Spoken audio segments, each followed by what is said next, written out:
Chapter 129. He lowered his head, and his warm breath blew behind Fujio's ear as he spoke. Fujio paused and looked up at the man's eyes, which were as deep as the sea. He said one last sentence, "I'm not going out today." Then he hung up the phone. When his eyelashes lowered, they cast a thick shadow on his face, making his side profile look exceptionally handsome. Fujio tilted her head to avoid this action. Chinamo didn't say anything else, and his eyes swept over the youngster's face. Write it again. It was really stressful to have such a master. Fujio moved the pen in her hand quickly, like a struggling cockroach. The Almighty's presence was too strong, and no one could compare to him. But there was one good thing about him. The biggest difference between a genius and an ordinary person was that he could quickly get an accurate recognition. Fujio. The youngster looked at him handsomely with his white teeth biting his nose. Chinamo rubbed his temples with his slender fingers. Physics is really not suitable for you. Brother Mo, let me tell you something. Don't you think physics is anti-humanity? Fujio said seriously. Chinamo sneered. I think you're the one who's inhumane when you were born. Fujio. Can't we have a pleasant conversation? That's not going to work. Chinamo turned his fingers and pulled the physics book aside. At this speed you won't pass in 7 days. Fujio agreed with the Almighty for the first time. I think so too. Tick out your recent courses. Chinamo flipped through the magazine. Fujio looked at the physics book in her hand and decided to tell the truth. You have to ask the teacher. Chinamo looked sideways at the youngster and said indifferently, If I were your physics teacher, I'd throw you out right now. She didn't even know where she was studying. Fujio didn't feel guilty and asked curiously, What do you do if you know the courses? Help you predict the questions. The Almighty's careless words made Fujio realize the essential difference between a bad student and a top student. It turned out that a top student could predict the questions. This was unfair to poor students like them. What was the difference between this and knowing the answer before the exam? Fujio was still a little depressed when Chinamo stood up from his seat. What are you going to do? The Almighty decided to be merciful and let her rest? Chinamo glanced at the youngster.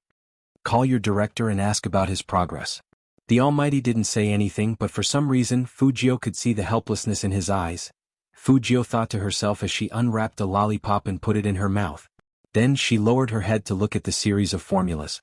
She was so handsome. The physics formula was so ugly. It was obvious that physics was more anti-benevolent. When the director of Jiang City No. 1 Middle School received Chinmo's call, he was stunned.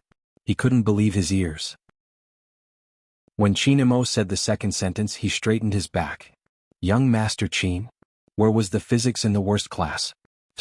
I'll call the teacher now. Chapter 130. Director Wang didn't know why young Master Chin suddenly cared about the seating problem, so he just said respectfully, Yes. Director Quan, don't you think that it's easy to have a wrong feeling when a man and a woman sit together at the same table?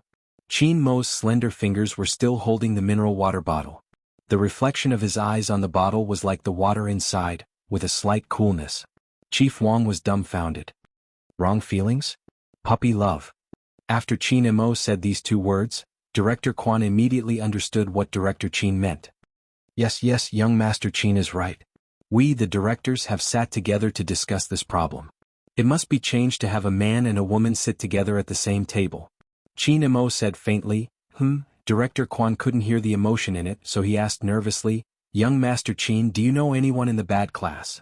Otherwise, according to young Master Chin's character, he would never ask about people in the school.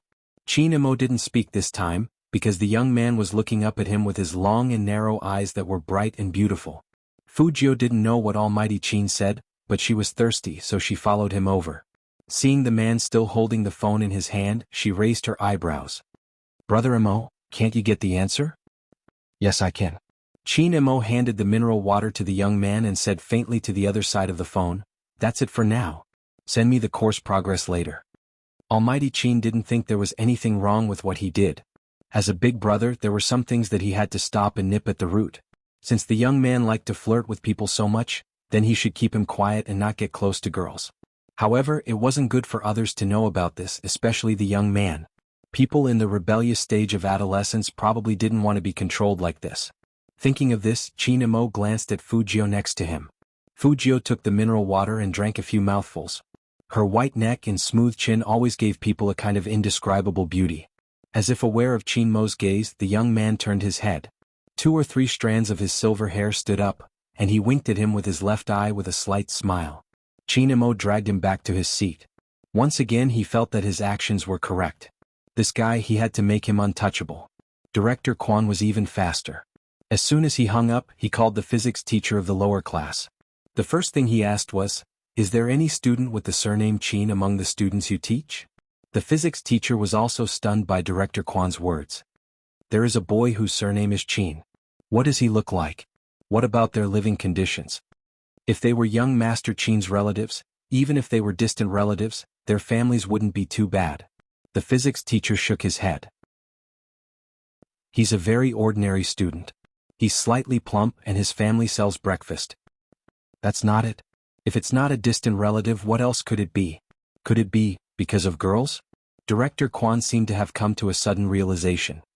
He sternly warned, "In the future, this kind of table arrangement must be for the boys and the girls. Young Master Qin's girlfriend is definitely in there. That's why young Master Qin specifically called him." Chapter 131. Director Quan thought to himself, that was before. He didn't know that young Master Qin's girlfriend was among these girls. Otherwise, he wouldn't have said such a thing even if he was beaten to death. However, he still needed to have some manners when dealing with his subordinates. "Teacher Zhang, this isn't being conservative." Director Quan thought of young Master Qin's words as he said, "It's true that boys and girls sitting at the same table can stimulate boys' learning attitude, but it is also easy for these children to have a wrong feeling. To prevent puppy love, we should start with the arrangement of tables." Physics teacher, "Okay, that's it.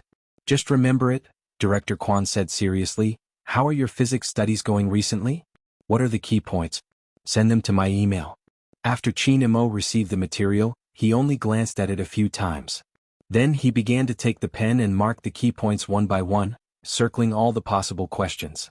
What was even more amazing was that he found 4 questions from the big questions and tapped on them with his slender fingers. When you take the monthly test, you will be tested on one of these 4 questions. If you don't know how to do it, just write down the answers. Your memory should be good. Not bad. The young man smiled calmly with a lollipop in his mouth. In fact, every hacker had a good memory, especially when it came to data.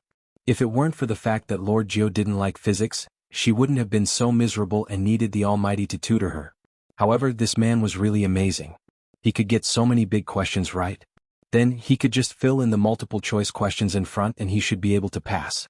When Fu Jiu thought of this, she immediately became happy. She showed her white canine teeth. "Brother Mo, since you can control the scores, shouldn't we be dismissed now?" "You can control the scores?" Qin Mo raised his good-looking eyebrows. Fu Jiu pointed at the test paper. "Here, here and here. Altogether it's enough to pass. How can a student taught by me, Qin Mo, only get a passing grade?" The man's tone was very indifferent, but he was naturally noble and domineering. Fu Jiu, why did she feel that letting a straight-A student like the Almighty teach her physics was simply a trap? A straight-A student's requirement for scores was not on the same level as a slacker like her. She just wanted to pass, not to become a physics enthusiast. But she had no choice. After all, she still needed the Almighty's help. If one were to think about it carefully, there would be benefits to it. Compared to being tortured by all kinds of formulas, she was more used to memorizing the questions. Thinking of this, Fu Jiu began to nibble on her pen again, working hard. When it was almost 10:30, she scratched the back of her head and frowned. It was already so late. "Brother Mo, should we call it a day?" Qin Mo was still in a video conference. He paused it calmly and glanced sideways at the youngster with fluffy silver hair. His gaze was deep. "Sure." When Fu Jiu heard this, she stretched her waist lazily and smiled devilishly. She packed her things and was about to leave. It shouldn't be hard to get a taxi home at 10:30. Chapter 132. She was going to wear it? When did she say she was going to wear pajamas? What's with the pajamas? She was the one who was going home. Fu Jiu turned her head and looked at the man's sexy and handsome face. She raised her eyebrows. "Brother Mo, I think we have a fundamental problem with our communication. It's too late. Uncle Zhang isn't here. It's not safe for you to go back alone." Qin Mo's voice was very calm. He crossed his long legs and sat back on the sofa. "There are so many guest rooms. Just pick one to sleep in." Fu Jiu curled up her lips. It's safe to take a taxi back. You want to take a taxi around here? Chinamo glanced at the young man and threw Fujio's packed school bag back onto the wooden shelf. His indifferent tone was devoid of any emotion. Fortunately, this world sometimes looks at one's looks, not IQ. Fujio. The Almighty was attacking her again. However, the entire Chong and street didn't allow foreign cars to enter, so she really couldn't take a taxi. Fujio picked up her phone and said, "Then I'll call my chauffeur to pick me up." Hearing that, Chinmo's left hand, which was holding the business tablet, paused for a moment. Then, his eyes slowly narrowed, and there was an endless coldness in them. "Is it hard for you to sleep here?" Fujio stopped dialing. She felt that the Almighty was quite tired after tutoring her for 2 hours. She couldn't just leave after using him. At least she had to find an excuse to leave. "If it was Saturday, I would have gone to bed. Today is Thursday and I have to go to school tomorrow. I'm afraid I won't be able to sleep if we change places." Chinamo looked up at the young man. Then he picked up the tablet and stood up. He patted Fujio's left cheek lightly. "When did you become a good student who attended classes on time? Don't find such a bluffing excuse. I'll go to the company tomorrow and take you to school on the way. Now go to Aunt Zhang's to get your pajamas. Or do you want to study one more question before going to bed?" Fujio, could this alternative of choosing one more question be called an alternative? Her chest was still bandaged. She was afraid that she would be exposed if she slept here. Fujio lowered her eyes, thinking about how to reject him. There was a knock on the door. "Young master, 9th young master's pajamas are ready." It was Auntie Zhang. When she heard that the young man was going to stay at the Qin family, she was very surprised.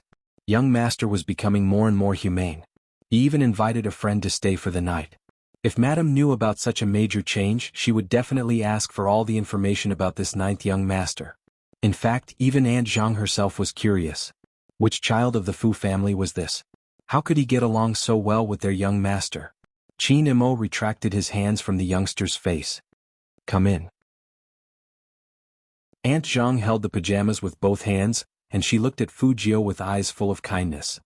"Young Master Jio, I see that you are thinner than young master, so I brought you the clothes that young master wore in middle school. I hope young Master Jio doesn't mind." Fujio could reject the Almighty, but if she didn't accept the pajamas now, she would be hurting an old man's heart. He thought about He Honghua, then looked at Aunt Zhang's sparkling eyes. Our Lord Jio only hesitated for a moment. He was thinking about how to say something so that Aunt Zhang wouldn't be too disappointed. Chapter 133. Almost instantly, Fujio saw Aunt Zhang's eyes darken. She quickly reached out and smiled lightly, looking very handsome. "How could I not be satisfied? Aunt Zhang's beef hot pot is so delicious. The clothes you prepared must be comfortable to wear." Aunt Zhang's face brightened up again after being praised by the young man. She even blushed inexplicably. Young Master Jio was too gentle, completely different from their young master. Fujio was planning to continue to confuse him. Qin Imo interrupted the young man's words and said in a very calm voice, "If you like Aunt Zhang, you can sleep here tonight." Fujio. The Almighty was tricking her again. Young Master Jio is not staying here tonight? Aunt Zhang looked at the handsome young man in front of her and said rather disappointedly, "I even cooked supper for 9th young master. It's congee with pork and century eggs. Young master doesn't usually eat such things. Now that there's finally someone to eat it." Fujio thought about it carefully. The bathroom and bedroom were both independent, so even if she stayed here as long as they were in different rooms, no one would find out. At this point, if she refused again, the Almighty, who was a master detective who dabbled in psychology, might even suspect her. The main thing was that she couldn't bear to see a woman who was good to her sad, especially a woman like Aunt Zhang. "Of course I'm staying here." Fujio curled her lips like a rich young master. She reached out with her left hand for the pajamas and tucked Aunt Zhang's hair behind her ears. "I love food so much, so how could I let go of Aunt Zhang's homemade century egg and lean meat porridge?" Aunt Zhang heard this and was as happy as a child.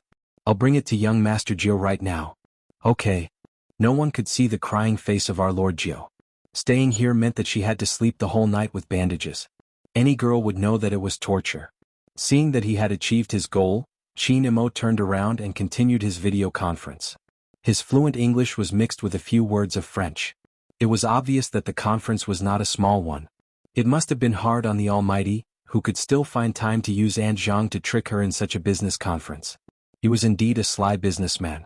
Fujio complained as she planned to change out of the pajamas while the Almighty was still in the conference. Otherwise, if something like what happened in the locker room happened again, it would be hard for her to deal with it. To prevent the Almighty from tricking her again, Fujio went downstairs to confirm her room with Aunt Zhang and familiarize herself with the environment. Different beds meant a higher degree of safety. There didn't seem to be anything to worry about. With this thought in mind, Fujio took out her modified laptop and entered the game leisurely.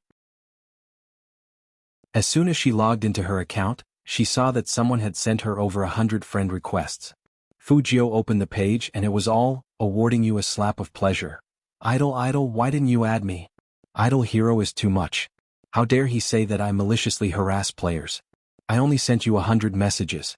I was going to send you 1,000. I have money in the game.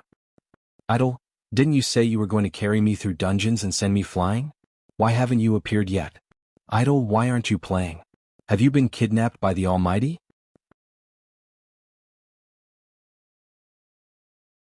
Chapter 134. Fujio put a lollipop in her mouth, put the notebook on her long legs and began to reply, "The Almighty didn't kidnap me, I successfully moved into his house." She couldn't afford to lose on the battlefield. Even though the Almighty did trick her. Live? In the Almighty's house? Award A slap of pleasure sent a horrified emoji. Student Feng didn't expect that his idol would tell him such shocking news as soon as he appeared. Fujio wasn't good at lying, but since she had already bragged, she had to cover it up as much as possible. Otherwise, it wouldn't be good for her handsome and domineering image. What's so surprising about that? If I can let him sleep on my bed in the future, will you still jump up in excitement? Sleep. Sleep on the bed. Student Feng's face started to turn red again and he said righteously, "Idol, let's not talk about such a dirty topic or we will be reported." Fujio was amused by the screen, and she was about to raise her hand to type. A tall and slender figure came down from behind her and he said in a deep voice, "If I can let him sleep on my bed in the future." Fujio's back stiffened when she heard that familiar and cold voice. The last thing she regretted in her life was that she didn't lock the door just now. Who knew that the Almighty would sneak in while she was playing games? He didn't even make a sound when he walked. Did he think he was a cat? Chin Emo sneered first, then turned his face to look at the young man in front of him. His eyes were as deep as the flowing water in the dark night. "So you want to sleep on the same bed with me that much? It seems like there is no need to arrange another guest room for you. It's a waste of space." His expression didn't show any emotion, but it was enough to chill the air around them. Fujio coughed lightly. "This is a misunderstanding." "Really?"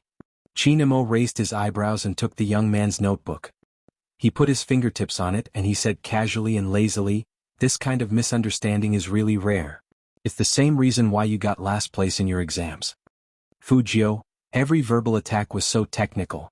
Seriously? How did the Almighty develop this habit? What's so great about being a top student? In the future, don't add people in the game, even teammates. It will affect your intelligence, Chinamo said faintly as he operated the youngster's account. Naturally, he kicked awarding you a slap of pleasure out of Spadesy's friend list. Then he moved his mouse and took a screenshot to send to the game staff, specifically complaining about student Feng.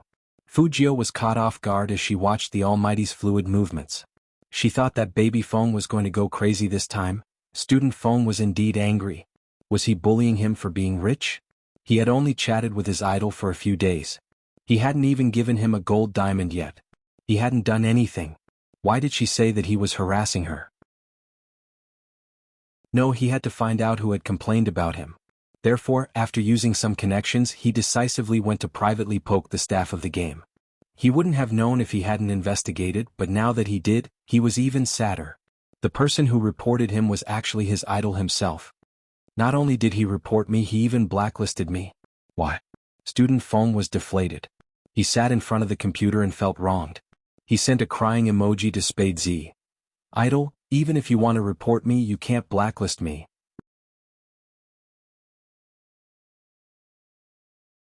Chapter 135. The man's indifferent voice didn't reveal any emotion. "To prevent you from spouting nonsense, you can use my account and I'll use yours before the esports selection contest." Fujio smiled lightly. "Brother Emo, that's not a good idea. We use different skills in the game. As a hacker, can't you control different skills in the game?" He handed the youngster a towel. "Don't put my IQ on the same level as yours. Write down your account number and wash your claws." Or do you prefer me to wash them for you? Qin Mo's smile turned colder, his eyes filled with nobility as he handed the youngster a towel. Fujio just remembered that she hadn't showered yet. She couldn't care less about comforting baby Feng in the game. She took the bath towel from the Almighty's hand and rushed into the bathroom. This time she didn't forget to lock the door, and she even locked it twice.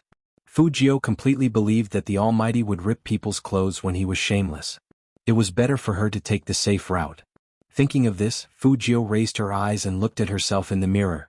She was so handsome, but she was still threatened. Sigh. Chinamo seemed to notice the depression of the young man in the bathroom, so he stood up and walked slowly to the door. He put one hand in the waistband of his khaki pants and he looked very cool. His voice was still indifferent, but it had a natural sense of command. You can use the game currency in the account, but you are not allowed to add people. Game currency? Fujio's long and narrow eyes lit up. She turned sideways and opened the door. She put her arms on the side and leaned closer to Chinamo. Her handsome face was full of evil smile. Brother Imo, don't worry. I have the basic ethics of using an account. For example, he didn't expect the youngster to open the door. Looking at the person in front of him, his silver hair was wet. He freed one hand and pushed Fujio back. Take a good shower. Fujio didn't know what to say. Instead, she pushed him back. This time, Fujio didn't care how cold the Almighty's tone was. She smiled brightly, locked the door again, and started to take off her clothes.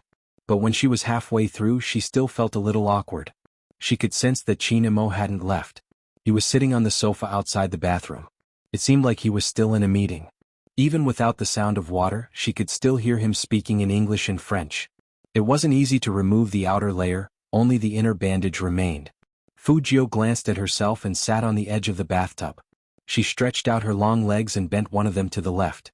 She turned her face to the side and carefully unwrapped the white cloth in front of her chest bit by bit. As she moved, her silver hair drooped down and hit the attractive side of her face. It made her look very handsome, like a beautiful young man full of vitality. But at this moment, if Chinamo came in, he would definitely find out that the younger brother he recognized wasn't a younger brother, but a younger sister. Fujio, the legendary gay who liked men. In fact, she was always straight. But no one could have imagined that she was a girl. Because he needed to continue using the strip of cloth after he took a shower, he couldn't let it get wet, nor could he tear it. Finally, the last layer was opened by her, and the pair of pure white jade rabbits were about to jump out. There was a sudden knock on the door behind her. Chapter 136. Almost in the next second, she picked up her shirt and put it in front of her. However, Chinamo didn't come in. He just stood outside the door, his side profile elegant and handsome. He had a pile of common toiletries in his hands. Open the door, I have something for you. Why did he have to give it to her now? Fujio pressed her shirt and said, I'll take it after I take a shower. There's no shower gel in there, how are you going to shower? Chinamo raised his eyebrows and said in a deep voice, Open the door and take what Auntie Zhang prepared for you. After he said that, Chinamo saw that there was no movement inside. His slender fingers were on the doorknob, and just as he was about to turn the lock, the wooden door in front of him opened a little, and the young man poked his head out. He didn't seem to be wearing any clothes. His white neck and delicate collarbones were exposed, and only his handsome face could be seen. Behind him was the special mist of the bathroom, and even the young man's thick black eyelashes were steaming. Brother Imo, where are the things? Fujio said it naturally with a slight smile on her lips. Chinamo glanced at the young man's smooth collarbones, then looked away and threw a bag of toiletries to him. Fujio raised her hand to catch it and whistled. Chinamo didn't know what to do with this guy who was flirting all the time, so he simply closed the door and locked the young man inside. Out of sight, out of mind. Fujio finally let out a sigh of relief. If the door was opened a little more, she would definitely be discovered. Exposing herself like this would make the Almighty impatient, but it was better than coming in directly. Fujio thought of this and looked at the shower gel in her hands. Then she raised her right hand and finally took off the last layer of the white tape. The person in the bronze mirror in the bathroom changed from a handsome and devilish young man to an extremely beautiful girl. She had the same silver hair, but because of the pair of jade rabbits in front of her chest, Fujio's face looked even more alluring. Her figure was very good. She had long legs and a slender waist. Her back was pulled back and one could vaguely see her flat abdomen. There was a rather deep waistline. Her jade rabbit was also very white and tender. Standing in the misty bathroom, the curve was very obvious. In fact, because it was too full, it gave people the urge to rub it. Fujio lay in the bathtub and closed her eyes, letting the water drip down onto her fair and handsome face. Her long eyelashes cast a shadow under her eyelids, and together with her silver-gray hair by her ears, there was an indescribable sense of beauty to her. If Almighty Qin saw her like this, Fujio had a feeling that the Almighty wouldn't let her off easily. But fortunately she had developed well. She didn't let the white cloth wrap around her. But of her body she didn't of him. She was in the second half of the semester now, and she had already started puberty. She didn't know if the white cloth would still work when spring came next year. Fujio tilted her head. It seemed that sometimes being too big could be a source of trouble. She had to be more careful when she went out later. She had seen the pajamas just now and they weren't very safe. She was afraid that even with the white cloth, there would still be a little bulge. Thinking of this, Fujio suddenly opened her eyes and pressed her silver hair with her left hand. Her action was still very handsome. Chapter 137. Qin Mo's attention was still on the business meeting. On his left was a transparent cup filled with water. On the other side of the meeting, Manager Feng felt very strange. CEO Qin's state today was obviously a little absent-minded. Regarding the esports selection contest, I have a new idea. Qin Mo opened his mouth after the business partner had finished speaking. With his Bluetooth earpiece on, he always looked more commercial and ascetic than most people. Since we are looking for the most valuable new member, we can give up on the previous internal candidates and let them compete again. Give up on the predetermined candidate? The managers of the Qin's club looked at each other in dismay. Qin Mo's partner was a European. He lifted his lips and smiled helplessly. But Qin, you were the one who came up with the plan. That was the previous Qin group, not the Qin group that I took over. Qin Mo's voice was indifferent. Even in front of a business partner, he was calm and professional. Talents can never be selected through internal selection. I believe Robert has heard of this saying, mastermind in civil, the master is among the people. Hearing this, Robert's eyes lit up. He shrugged his shoulders and said, all right, Qin, you have successfully convinced me once again. With you around, the Qin family is indeed a treasured sword. Qin Mo slid his fingers. He didn't deny it, nor did he act humble. Thank you. Qin, I like your personality. Robert laughed. I heard that you started playing on a private server recently? And he even went to a live stream room? Our teams are all very concerned about who had the ability to make you pay attention to a small stream. Qin Mo's expression didn't change at all. He tilted his head and lit a cigarette, holding it between his slender fingers. He looked noble and upper class. It's not a matter of ability. That's my brother. Brother? Robert expressed his surprise. Secretary Liang was in charge of meeting minutes. Usually he would sit in on these international meetings. But after hearing the word younger brother, Secretary Liang felt a little uncomfortable. President Qin, didn't you say he wasn't your biological brother? Why do you have such a doting tone even in a meeting? Robert was still asking, Qin, when did you have a younger brother? I remember that you're the only one in the Qin Corporation, right? God, brother, all right, let's not talk about this anymore. He's still bathing. Qin Mo glanced up and glanced at the clock on the wall. I'm going to check on that guy. That's all, good night. Robert was extremely curious. In his impression, Qin was someone who was hard to get close to. She really didn't expect that man to treat her brother so well. In the past, he did not like Chinese people because some Chinese people would neglect their families when they had business. Now, looking at Qin's appearance, he was even more certain that he would cooperate with the Qin Corporation to the end. The members of the club didn't have much of a reaction when they saw that. Secretary Liang, on the other hand, felt a headache coming on. The CEO had only known the young master of the Fu family for a few days, and he was already bringing him home for a shower. No, he couldn't let his imagination run wild. The CEO must have found a companion because he had been living alone for too long. But even if he wanted to find someone, he should find a woman, right? Chapter 138. Secretary Liang was really in a dilemma. Should he call Madam or his boss? But what should he say if he called them? He couldn't say that Boss Qin was turned gay by a man, right? Different from Secretary Liang's active thoughts, Feng Shang, on the other side of the game, only thought that he was the most pathetic person in the world. So when his brother knocked on the door and came in, he didn't put away his laptop. He looked depressed and haggard. Manager Feng thought that his brother didn't have enough money in the game, so he immediately added 3,000 yuan into the account and asked, "Is it enough?" "No, it's not about the money." Even though Feng Shang stuttered, he still felt that today's incident was very sad. Feng Yi raised his eyebrows. "Then what is it?" Feng Shang was just about to tell his brother that he knew Spade Z, but on second thought, if his brother knew about this, he would definitely know that he had participated in the internal signing that day. Thus he just shook his head and didn't say anything. Feng Yi, on the other hand, wanted to complain to his brother. "I'm going to be very busy from now on. I don't know what's going on with CEO Qin, but he suddenly cancelled all the internal signings eligibility to join the team. If they want to join the team, they'll have to participate in this year's esports selection contest. I have to rearrange the plan, and I won't be able to go on a date at the nightclub in the future." "I don't know." In fact, Feng Shang knew. He always felt that Almighty Qin's decision was to stand up for his idol no matter how he looked at it. Could it be that his idol was really taken away by the Almighty? The more Feng Shang thought about it, the more depressed he felt. He wanted to raise his idol, but why did Almighty Qin beat him to it? Fujio didn't know that someone wanted to raise her. She held a towel in her left hand and casually wiped her short silver hair. She walked out of the bathroom barefooted. The ends of her hair were still dripping water, and the water fell on her pale lips. Her skin was white and supple, and it was as clear as jade. From the bridge of her nose to her chin, she was impeccably beautiful. She was so clean that people couldn't help but take a second look. The young man had a lollipop in his mouth as he slowly walked toward Qin Mo.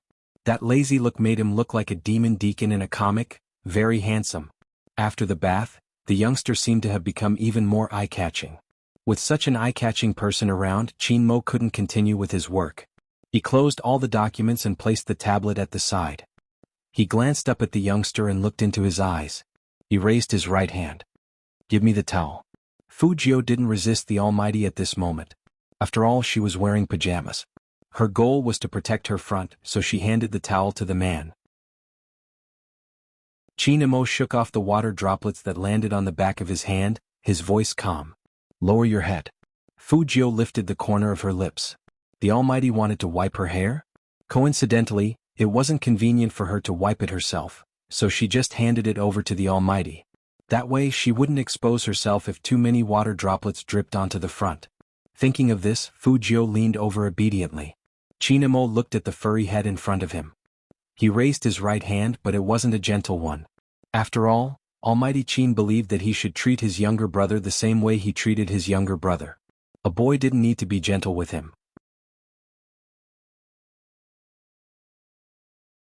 Chapter 139. When Aunt Zhang came in with the supper, she saw this scene. She almost dropped the bowl of pork and century egg congee in her hands. The young master in front of her didn't seem like the young master she knew. The young master in the past was cold and indifferent, as if everything was in his hands and nothing could arouse his interest. Could it be that the young master had been alone since he was young, and now that he had a friend he was like this? Aunt Zhang thought about it and decided to call Madame tomorrow. It was too late today. She was afraid that if she told Madame, she would be too excited to sleep. Qin Mo also saw Aunt Zhang standing at the door. He retracted his hand and said in a calm tone, "Okay, you can go eat the supper Aunt Zhang made for you." Hearing that, Fujio was even happier. She raised her fluffy head and smiled at Aunt Zhang. "Thank you, Aunt Zhang." Aunt Zhang quickly waved her hands.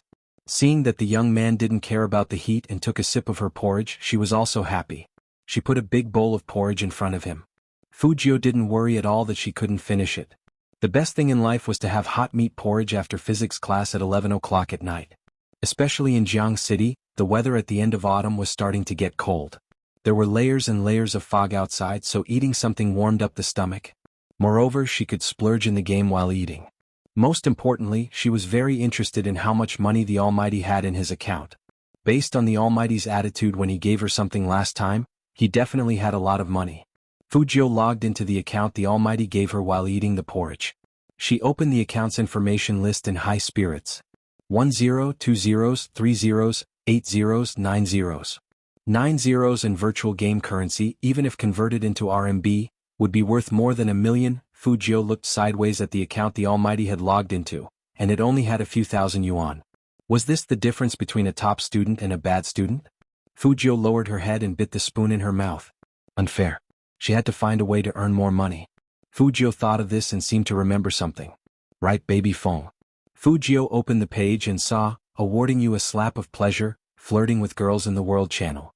Based on what he said, Fujio locked onto Feng Shang's exact location and sent him a message. Are you there? After Feng Shang sent his brother away, he sat down and saw Almighty Qin talking to him in the game.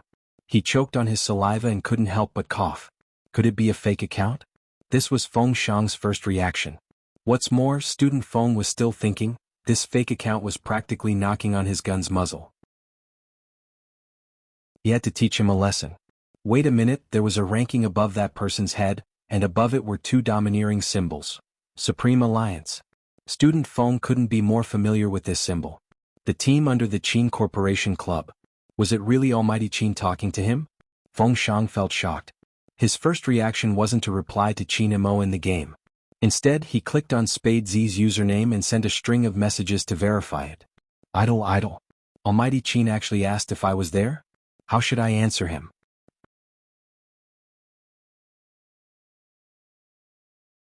Chapter 140.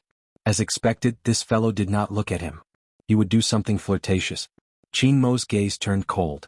It was as though there were countless clouds churning in his eyes.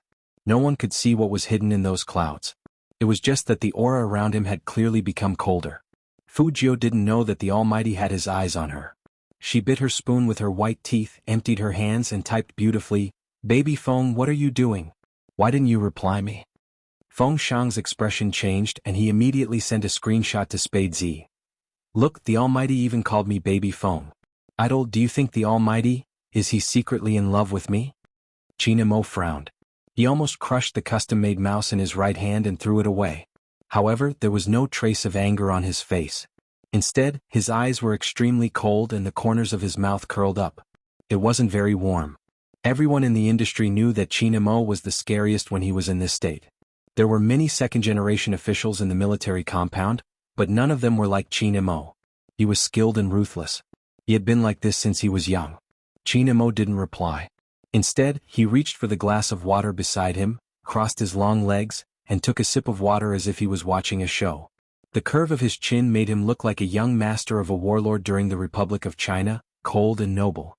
Fujio waited for a while and saw that the other side was obviously online, but he didn't reply to her message, so she typed a string of words to Feng Shang. Baby Feng, it's me Fujio. I'm using the Almighty's account. Feng Shang was still thinking that other than his idol, even if Almighty Qin confessed to him, he would decisively blacklist him. He didn't expect to see such a sentence when he opened the message. Feng Shang was stunned. Then what about the idol's account? Of course it's the Almighty who's using it. Also, I have to clear my name. The person who blacklisted you and complained about you was also the Almighty. Fujio thought that she could finally trick the Almighty for once. She typed happily, he has been using my account since the beginning. When Feng Shang saw this, he turned back to look at his conversation with Spade Z. He was on the verge of tears. He typed without stuttering. Idol, why did you give your account to the Almighty? This is bad. Miserable? Fujio didn't understand. What's so miserable about it? Feng Shang felt that he couldn't explain it in such a short time, so he sent a screenshot of the chat to Fujio. Fujio was happily eating her porridge. After all, she was now using the Almighty's account and she was a real rich person in the game. Her 9 digits in profile data was not a lie. Later, she would ask Feng Shang to cooperate with her to take on a big mission to clear a dungeon. This time she would raise the price a bit higher and get some fresh blood. Otherwise, it would be a waste of the virtual currency in the Almighty's account. However, the moment she curled her thin lips and clicked on the message, all her beautiful plans came to an abrupt halt and disappeared at lightning speed.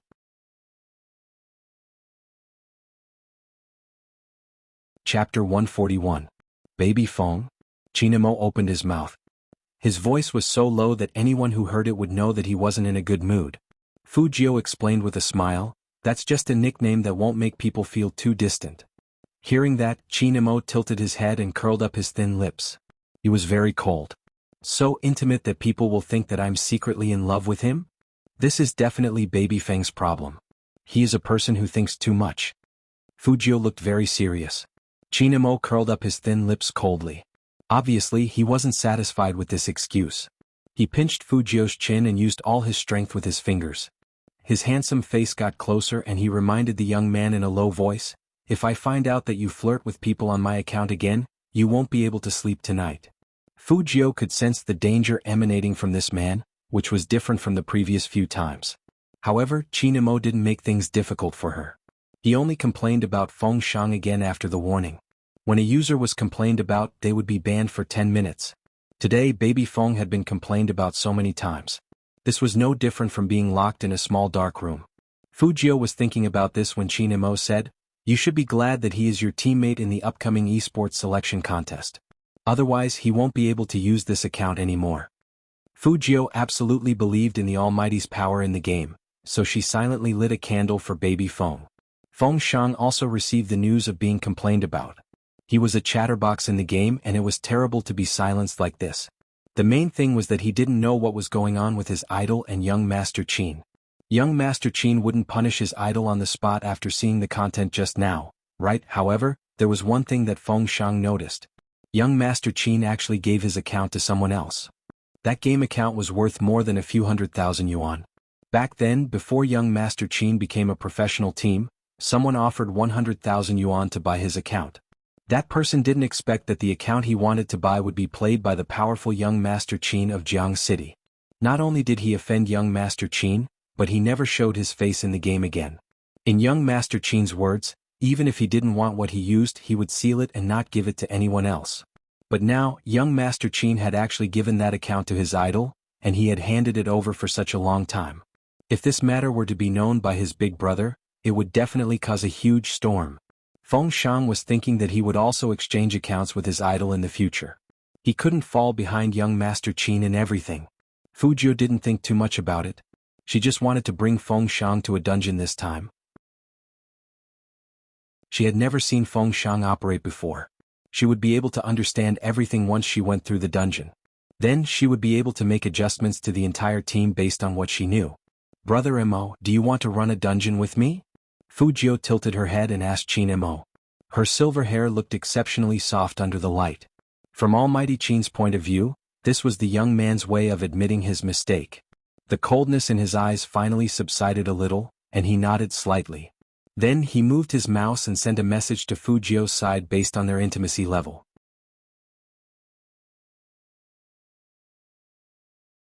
Chapter 142. In the past, whenever Feng Shang saw the game name Spade Z, he would be very happy.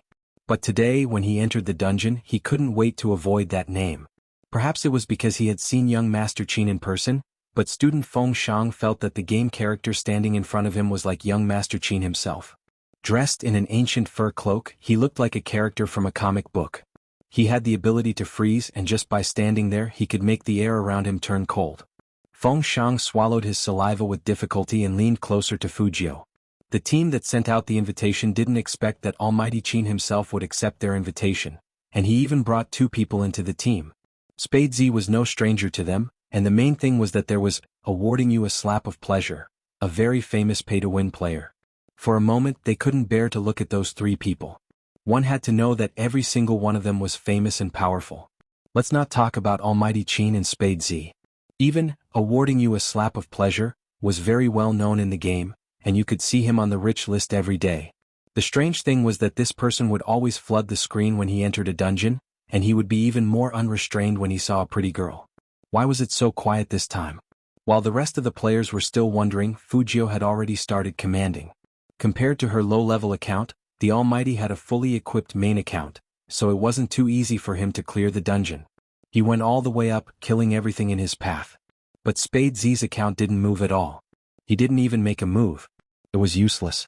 There was a female player in that team who wasn't good at playing, but at least she knew how to make a few moves. That Spade Z didn't even know how to use potions. If Almighty Qin hadn't brought him here, such a person would have been kicked out of the team. The more that female player saw Spade Z walking slowly, the more annoyed she felt. Why did Almighty Qin treat such a person differently? He obviously had no skills, but he followed behind the team and leached off experience, acting like he was a peerless master. It was so annoying. In the beginning, the female player was still holding it in. Later on, when she was unable to defend in time and lost more than half of her HP, she was completely enraged. On the other side of the computer, he sneered, and even his tone was cold and mocking. The most anticipated rookie king of Zone C with amazing mechanics and fast hand speed, who was poached by the Qin Club with a large sum of money. Turns out he's just a weakling who only knows how to follow the Almighty to leech experience. He doesn't even know when the monsters are approaching, not to mention, from what I see, those first kills aren't necessarily taken by him. At the very least, he doesn't know how to save people. Teaming up with such a person, forget about first kills, he might not even be able to clear this dungeon. Hero was a game that could speak, which was why Hero was loved by so many professional teams. It could professionalize the game and attract people with its voice after becoming a god. The female player had turned on the voice chat. Although her voice was sweet, the sarcasm in her words was clearly uncomfortable.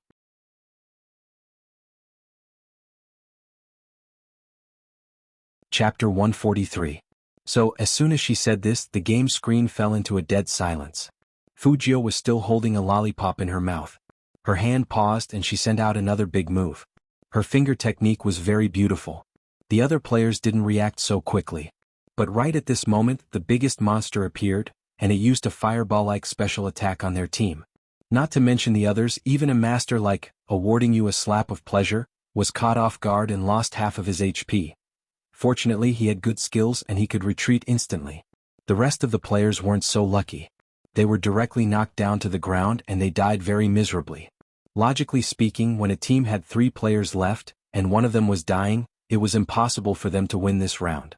But to everyone's surprise, Spade Z, who had been quiet all this time, turned his sword shadow and created a magnificent light behind Fujio. The light almost filled up the entire screen, and the dazzling silver color was so dazzling that people couldn't come back to their senses for a long time. Except for Fujio, who was protected by Almighty Qin, her murderous aura didn't seem to diminish because of the death of the others. Instead, under Almighty Qin's cover, she directly jumped up, and even her black battle robe had a silver glow as she used a killing blow. Under the dazzling special effects, people saw an unprecedented top-level cooperation. Handsome, unruly, and invincible. The whole team was stunned to see this scene, and from their eyes to their arms, they felt an unprecedented shock. That technique was clearly the 3000 knife cutting that Almighty Qin was best at. Why could Spade Z use Almighty Qin's unique skill? Who was the person controlling Spade Z right now? This was the question in everyone's heart. Apart from the question, they were also shocked. It was a boiling feeling that came from the depths of their blood. Although they had heard too many legends about Almighty Qin was now a god. He used a top-notch account, and no matter what tricks he used, there would always be a very small voice in people's hearts saying that Almighty Qin's strength was inseparable from the account he used. But now a new account, since he had used the most difficult move, the 3000 knife cutting. Although the new account had the halo of the Rookie King, such an ultimate move would never be used by a veteran player who had not played the game since the hero was released. That was obviously Almighty Qin. Other than Almighty Qin, none of the teams in the country could use this killer move. Not only could it protect people, but it could also support attacks at the same time. The legendary 3000 saber slashes, 10,000 monsters retreat. The screen of the computer was still shining with silver light. The reflection in everyone's eyes made their pupils sway. Immediately after, they heard a loud boom coming from their earphones. The monster collapsed heavily, stirring up a layer of snow-like dust in the surroundings. At that moment, the names of Spade Z, Qin Mo, awarding you a slap of pleasure, and the others appeared on the front page of the entire server, hanging high up at the top.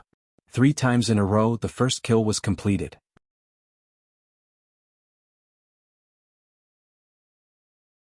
Chapter 144. The female player who had been making sarcastic remarks was dumbfounded. The hand holding the mouse was still trembling. The news of the team had already exploded. Everyone was talking about the ultimate move, 3000 knife cutting. After the silver light dissipated, the team members automatically resurrected. At this moment, Fujio moved and sent a string of words over. From the beginning of the dungeon, I told you to protect yourselves and not get killed by monsters. Even if Spade Z didn't save anyone, he didn't lose any HP. As for you, Little Ripple, I was the one who picked you up. I'm the commander. If I don't say anything, don't move. You even went so far away to kill monsters. You don't even know this basic command. Is this your first time playing hero? The female player felt wronged by the accusation. She tried to defend herself, but the moment she opened her mouth, she pretended to be pitiful. I'm just afraid that the monsters over there will hurt you. Fujio raised her eyebrows. Okay, even if it's like what you said and you're afraid that the monsters will hurt us so you moved your position randomly. It doesn't matter that you lost HP, just return to the team as soon as possible. Why are you laughing at us? Do you know that because of those words of yours, we almost couldn't get through this? Little Ripple, I'm telling you, don't think you can escape unscathed after splashing dirty water on others in front of me. From now on, I won't accept any orders from any team that has Little Ripple in it. I won't take it either. After Feng Shang said this, he directly spent money on the entire server. There were a total of 9 messages, and the entire screen was filled with the same message. Such a scene was really rare. Award A Slap of Pleasure made an announcement. Everyone listen up. In the future, if there's a team with rippling ripples, don't look for me. Just this one sentence had shaken the entire game. It wasn't just because awarding a slap of pleasure would never make an enemy out of anyone in the game, nor would he specifically reject anyone. It was also because of the 99 full-screen announcements. 100 yuan for a full server announcement. 99. This was simply throwing money away. Holy sh*t. So much money. Awarding you a punch of pleasure candy has always had a lot of money, alright? Tycoon, I just want to say that I want to be friends with you. Am I the only one who's concerned about why the Reward Student Association sent out such a message? I know. Insider information. Did everyone see the record-breaking first clear on the server? Almighty Qin and my big spade led everyone to victory. What about this little Ripple? She didn't listen to the command and lost her HP. She even mocked my big spade's poor operation and said that he didn't deserve the title of Rookie King. In the end, my big spade made a killing blow. Not only did he protect his teammates, but he also dealt a critical blow to the entire arena. This slap to the face was really embarrassing. What? Mocking my big spade? Do you think our haters are fake? In just an instant, thousands of people were stirred up. Even though Spade Z hadn't been here for a long time, he was just an ordinary player. He hadn't gone through any training, but he had crushed countless battlefields with his absolute skills. So Spade Z's reputation in Hero was real. Everyone admired Spade Z from the bottom of their hearts, no matter if it was the players who had been with Fujio in the dungeon or those who had watched the livestream. Once the reason for Rippling Ripple's rejection was revealed, at least 3 team captains joined forces to voice their support.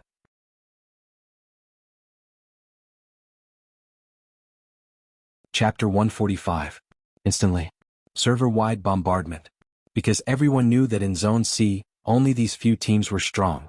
If they wanted to clear a more complicated instance dungeon, they would have to bring them along. This was simply banning Little Ripple. Little Ripple really didn't understand this game. What was this? For a male account, they were going to reject a beauty like her? Little Ripple looked at the message on the screen that she had been kicked out of the team. She angrily threw her mouse and her expression became extremely ugly.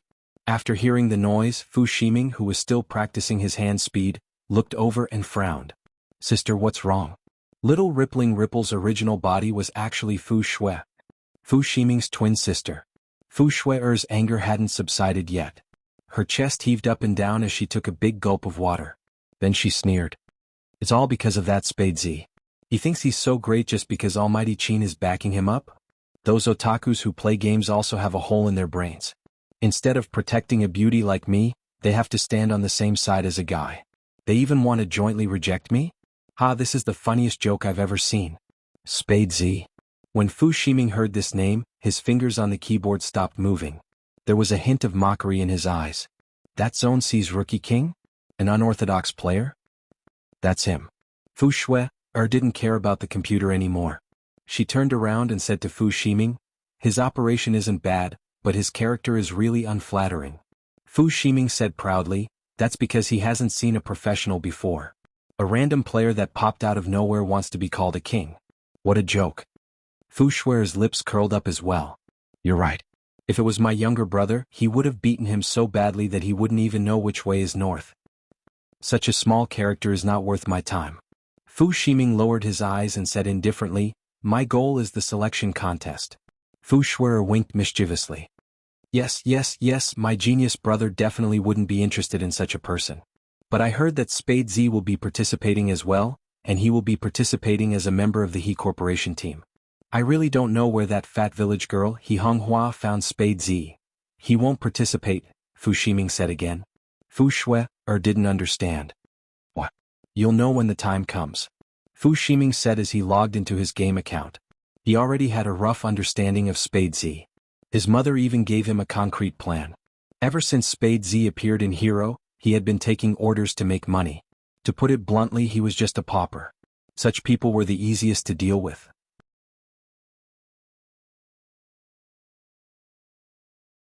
Chapter 146. On the other side of the computer. Qin Mo looked at the verification information on the screen. His eyes were calm as he picked up the cup beside him and took a sip of purified water. He didn't reply right away. Fujio didn't know that Fu Ximing had taken a liking to her account. She was operating the Almighty's account and checking the equipment dropped by the boss just now. She had a handsome smile on her face. Brother Mo were quite lucky. Qin Mo casually replied with a before he started replying to the message. He didn't refuse. Instead, he gave Fu Ximing a specific price. But when Fu Ximing saw the price, his face turned green. He tapped his fingers heavily on the screen. 10 million. Spade Z. You're obviously asking for a lion's share. Qin Mo was still sitting like a business king, but his tone was indifferent. If you can't even fork out 10 million, why are you still running a company and talking about business? Because the other party's attitude was too indifferent, as if 10 million was just a small number. Fu Ximing's face turned red after he saw the message. Fu Ximing didn't know why, but at that moment he remembered what happened in the tennis court today. That embarrassing feeling surged into Fu Ximing's heart again. He originally thought that spending 100,000 or so would be enough to settle the matter. After all, Spade Z loved money so much. Unexpectedly, Fu Ximing's eyes turned gloomy and he typed fiercely. It's better to have some self-awareness. You're already so poor in the game and you don't even have a decent set of equipment, let alone in real life. Spade Z, I'm saving you some face by not saying it out loud.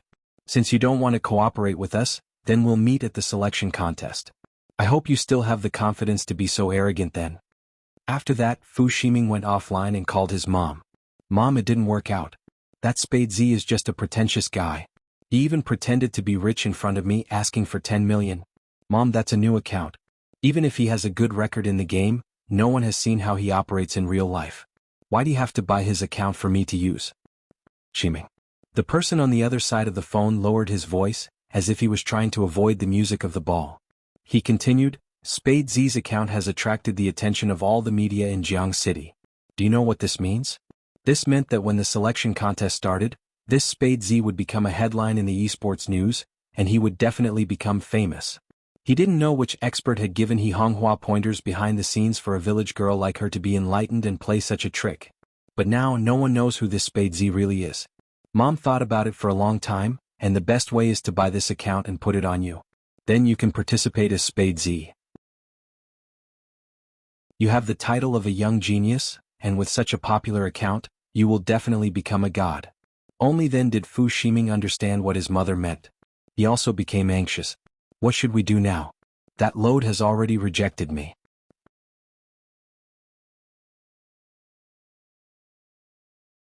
Chapter 147. In Hero, Fujio was still distributing equipment to her teammates.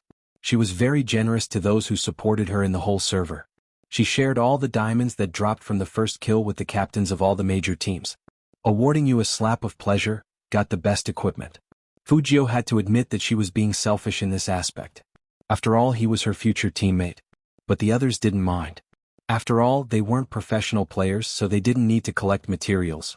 They liked more practical things like diamonds. They didn't care about the other things, so they naturally listened to Fujio's arrangements. To thank them, Fujio even gave them a 20% discount for this order. Seeing this, Qin Mo's right hand that was holding the mouse paused slightly. His deep eyes swept over the computer screen and landed on the two characters who were still whispering to each other. His eyes gradually turned cold. In fact, the main reason why Qin Mo didn't make a move in the beginning was that those two were too close. Did they need to be so close to each other just to play a game? Although he wouldn't interfere too much with young people's business, after all, no one wanted to be controlled when they were 16 or 17 years old. But there were some principles that couldn't be violated.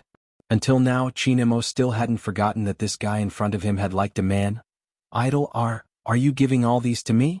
Feng Shang didn't expect that his idol would think of him like this even with the Almighty around. Fujio held a lollipop in her mouth, tilted her head and replied with a line of text. It'll be useful in the esports competition. I know your skills pretty well. In a few days our team will meet up and we'll go to the internet cafe to play a game together. The two of them were chatting in private, so the others only saw that Fujio and Feng Shang's characters were very close. After Feng Shang saw that message, he made a sound of surprise before replying, "Idol, did you forget that our team only has you and me? Now it's 3. Fujio smiled, and the corners of her mouth were full of mischief. "That's why I'm online today. Besides, our new teammate is a girl." Feng Shang was shocked and he typed faster. Girl? Where is she? I didn't see her. I always thought that we would be a single team." "Idol, why you're not lying to me, are you?" "Baby Feng, as a team member, you must have absolute trust in your team leader. How could I lie to you?"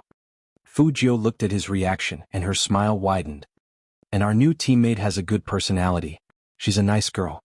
Feng Shang didn't care what kind of girl she was. He had already thought about how he would greet his new teammates when they met in a few days.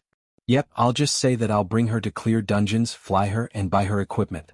He would ask his brother to top up more money for him. While the two of them were chatting happily, the handsome side face of the man on the other side turned cold bit by bit. Fujio was still typing and didn't notice. Chinamo laughed. His smile was vicious no matter how one looked at it. He placed the cup back in its original position, stood up, and walked towards the youngster on the bed step by step.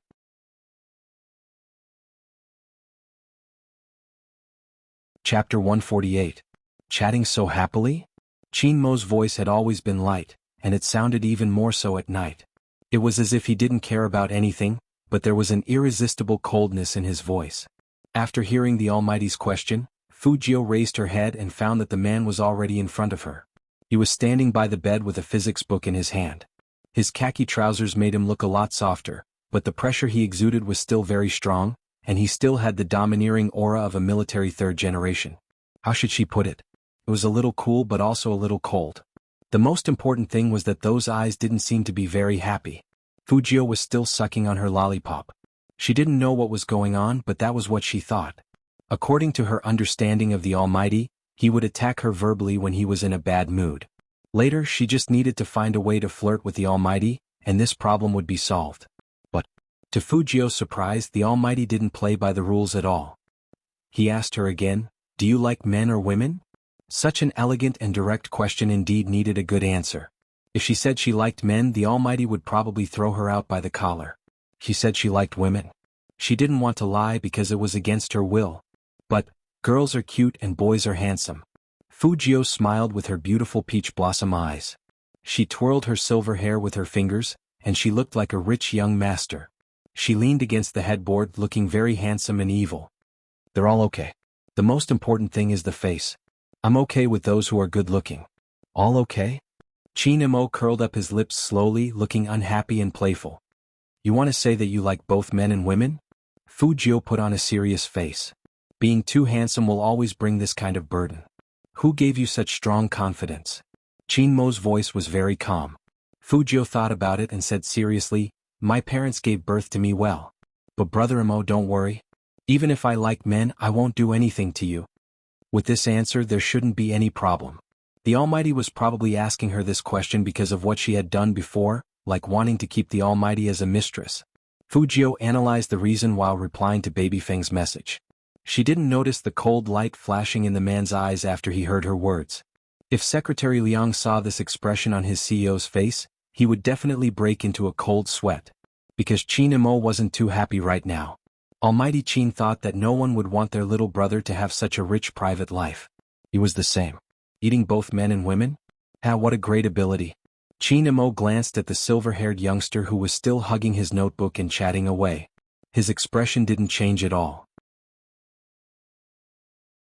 His face was still as handsome as a god. His slender fingers moved and directly unbuttoned his trousers. Fujio looked at the man's action, and her typing hand suddenly stopped. The man standing at the head of the bed stood tall and straight like a pine tree in the Tsang Mountain. He was very attractive. His every movement was calm and elegant, as if everything was under his control. But, what was going on? Why did the Almighty take off his pants?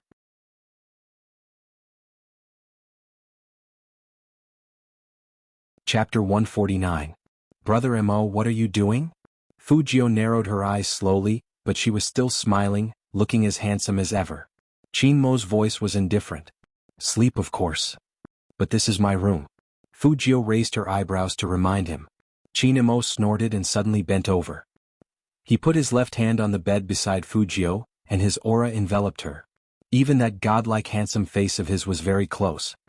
His hair was as black as the night, adding a bit of evil to his noble aura. Even the few strands of bangs casually falling on his fair forehead made him look unbelievably handsome. He looked at her with an inexplicable heat in his eyes. When his slightly deep voice entered her ears, it was like an expensive red wine swirling slowly. Don't you want to sleep on the same bed with me? Today Big Brother will fulfill your wish. There was even a hint of mockery in that indifferent voice. Don't think that she couldn't tell that the Almighty was doing it on purpose. Fujio was depressed. Haven't we already turned the page? Who gave you that illusion? The man raised his eyebrows and did not have the slightest intention to leave. Fujio smiled. Her thin lips curled up and she got closer to the man. But I like men. Brother Imo, aren't you afraid of me? Qin Mo's fingers paused and then he pulled the young man away. He pressed Fujio against the headboard and with a faint smile he said in an even colder tone, behave yourself when you're sleeping. If you move even a little bit I'll make you the last in physics class. Fujio. Didn't he promise to help her guess the questions? How could the Almighty change so quickly? But they slept together. It wouldn't be good for her if she was found out. Fujio's eyes curved as she thought of this. How can I control this? Brother Imo is so handsome. It's a test for me to sleep next to him. Really? Qin Mo chuckled. His lips were cold. You better control yourself. Don't stretch your hand over. Otherwise I might chop off your claws. Fujio was dispirited. Brother Imo, you are a man too. You should understand that sometimes you really can't control yourself. Qin Mo looked at the troubled youngster. Fujio put on an evil and handsome face. You get it, right? To be honest, I don't really understand.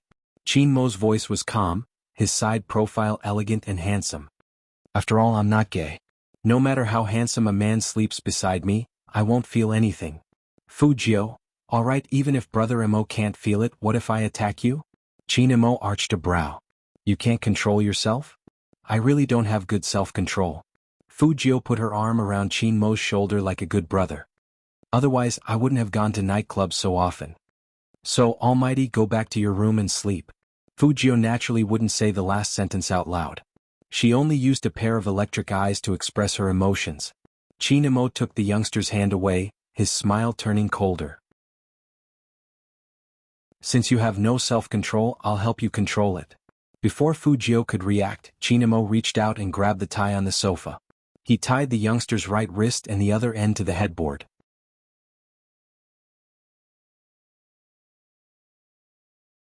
Chapter 150.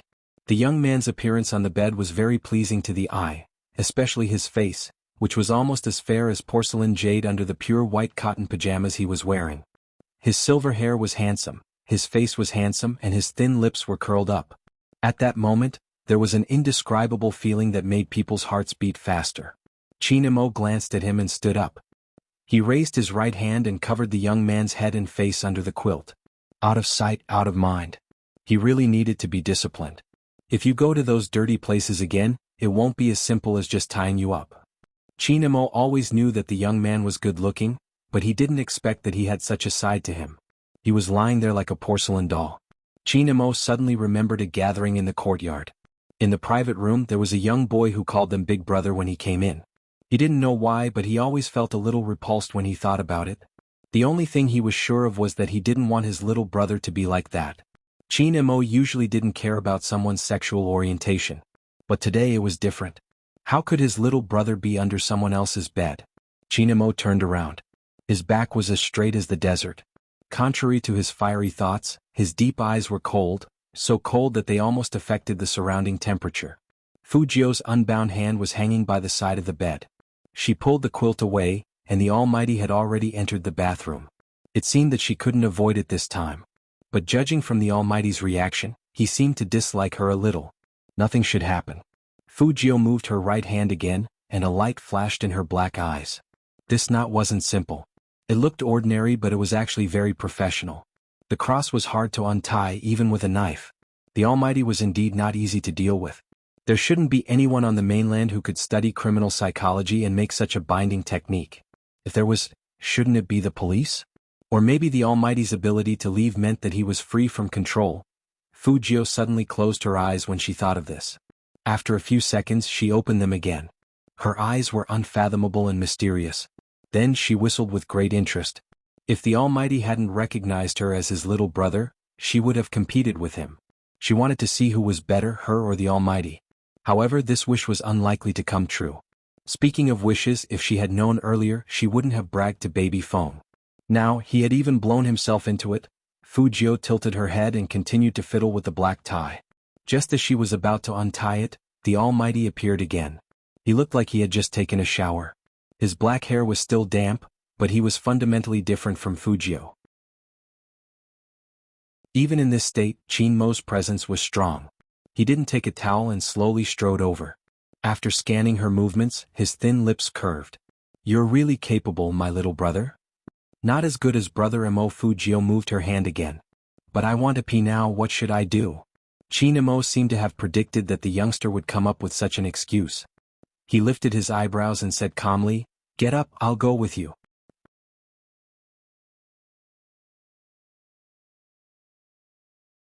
Chapter 151. Chinmo glanced at the youngster's fluffy head and slightly withered expression. His voice returned to its deep tone. "That's why I said don't play tricks in front of me. I'm tying you up now to let you know that you shouldn't flirt so casually in the future. Regardless of whether it's in real life or in the game, men and women are the same." What else could Fujio say? The tone of an elder brother instructing his younger brother. It was rare that her male idol did not continue to attack her. However, Chinmo's next move made Fujio pause. Chinmo took off his shirt cleanly, which made him look even cooler. Perhaps it was because his figure was too good. Even without any accessories, the man just stood there inexplicably gave people a hazy and inviolable feeling. The Almighty was definitely the kind of person who didn't care about dogma. Otherwise, he wouldn't have played games even though he had a family business. Not to mention that he would tie her up just like that.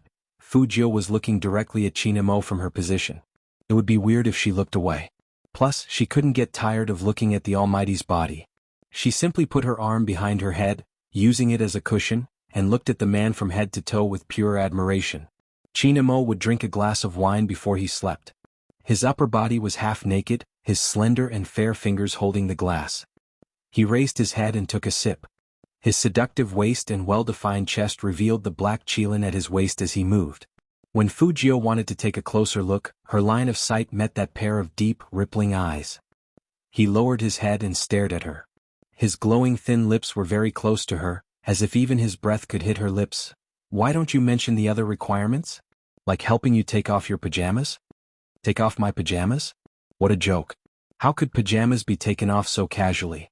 Even if he was wrapped in bandages and wearing a hurdle vest underneath, he couldn't take off his pajamas. Fujio smiled and said calmly, "Brother Mo, I don't need to trouble you with these trivial matters. I like to sleep with my clothes on." "Really?" This time, Chinmo didn't say much. He turned to the side and took off the watch on his wrist. He placed it by the bedside and turned off the light, leaving only a weak light beside the bedside. Then he took off his trousers, which he had already unbuttoned. His tall and slender figure lay down beside Fujio. His nose was high, and in the dark, he gave off an indescribable sense of asceticism.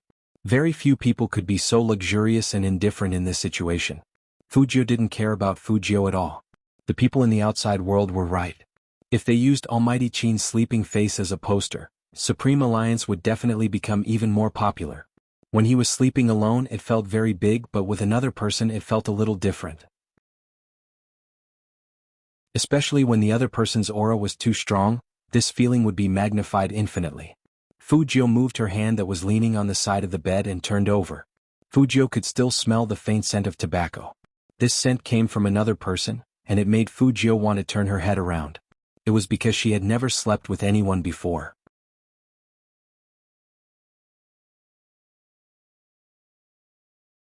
Chapter 152. Under his body? When Fujio heard these words, she raised the corner of her lips devilishly. "Brother Mo, you must have misunderstood something. Even if I'm gay, I'm not the one on the bottom." Chinmo didn't say anything. He just turned his face sideways and glanced at the youngster indifferently. Strangely, Fujio saw the doubt in his eyes. Now was not the right time. She had to find a chance to knock the Almighty against the wall and show him how aggressive she was. In bed, it was better for her not to cause any more trouble. If the joke went too far, the Almighty might tear her pajamas when he made a move, and that would not be worth it. So even though Fujio untied her wrist, she didn't turn over and press Chinemo under her body. It was okay to think about it, but the consequences would be huge. As she thought about it, she felt sleepy without realizing it. In fact, it was already very late, and the hand of the clock was already at 12 o'clock. The two of them played badminton in the day, studied physics at night, and got the first kill again. This was mentally and physically exhausting. And Fujio had even assembled a notebook the day before. Now that it was quiet all around, she closed her eyes. Chinemo thought that the youngster would say something, but after a while, he realized that he had already fallen asleep. His long eyelashes cast a faint shadow under his eyes, and his quiet handsome face made the youngster look so harmless, like an angel who had fallen to the mortal world. Chinemo stared at that face for a minute before covering himself with the quilt and closing his eyes as well. After autumn, the temperature in the north could drop by 6 or 7 degrees a day. Especially at night, when the north wind blew, the raindrops hit the window, making it even colder. Chinemo and Fujio both forgot to turn on the heater, and this cold current came too suddenly. Unconsciously, Fujio, who was afraid of the cold, leaned against the warm spot. The next day, the first rays of the morning sun shone through the swaying curtains. Don't think that the weather would get warmer at this time. Sometimes, the early morning at the end of autumn was even colder than the middle of the night. Fujio moved her hands and she got closer and closer to that warm spot. Who was so nice as to arrange such a big hot water bag for her on the bed. It was so warm. Fujio couldn't help hugging that warmth and rubbing her face against it. But the moment she opened her eyes, all of her thoughts became clear. The thing she was hugging wasn't a hot water bag, but the Almighty. Chinemo seemed to have woken up just a little earlier than her. The light shone on his elegant and handsome face, making him look ambiguous. Compared to his appearance, his eyes were even more beautiful, like black gemstones. His messy black hair made him look even more charming. At this moment, Chinemo was looking at her. His eyes were so deep that it seemed like they could suck a person in. The two of them were very close to each other. Her lips were pressed against his chest, and their legs were unknowingly placed together. Their posture was very intimate. The two of them were so close that they were so close to each other. Emo Chinjio of Emo suddenly of Chin of. His aura surrounded her from all directions.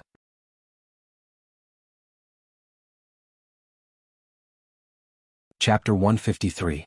Chinmo's eyes were still dark and a little unfocused, as if he wasn't fully awake yet. Fujio knew that there was a type of person like this. Their eyes were open but their thoughts weren't. Under normal circumstances, such people were not only very smart but also very vigilant. Fujio's first reaction was that her identity as a girl must not be exposed. Without a second thought, he arched his knees, separating the two of them from each other. She was very glad that she stuffed a ball of paper in her crotch to make it look bulging. But there was still a difference between paper and a man's lower body. She just didn't know how much of Chinmo's consciousness had recovered. Fujio's action made Chinmo's eyes gradually clear up. Along with that cold light, his lower body seemed to be more awake. It was pressed against Fujio's knees, and it was very obvious that it was burning. Chinmo's back seemed to pause for a moment when he sensed the change in himself. He frowned suddenly, moved his big hands, lifted the quilt, and sat up directly on the bed. To create more chaos, Fujio smiled handsomely and sat up as well. Her white face was very close, and her silver hair was half curled up. Even her breath hit Chinmo's ear as she curled her thin lips into an evil smile. Brother Emo, it's nothing. Men are always more energetic when they wake up in the morning. It has nothing to do with who is lying next to you. Chinmo's handsome face was cold and restrained, and he looked down slightly at the head of the bed. His magnetic voice sounded like it was laced with sand, low, husky, and cold. It made a woman's soul go numb when she heard it. Looks like I have to tie your hands the next time I tie you up. Fujio, wait, she wasn't the one who was reacting. Why tie her hands? Alas, the Almighty had already pushed her away and stood up. His expression was very cold. He took a towel and walked into the bathroom. In other words, she didn't even have a chance to refute. This was such an injustice. However, the Almighty's attention wouldn't be on her this time. Fujio lowered her eyes and looked at the slightly bulging ball in her pants. A man's judgment wouldn't be accurate when he was half asleep, which was why Fujio dared to sleep with the Almighty. Coupled with the Almighty's reaction just now, his thoughts should only be focused on his lower body. Ba, the purest physical reaction of a man had saved her.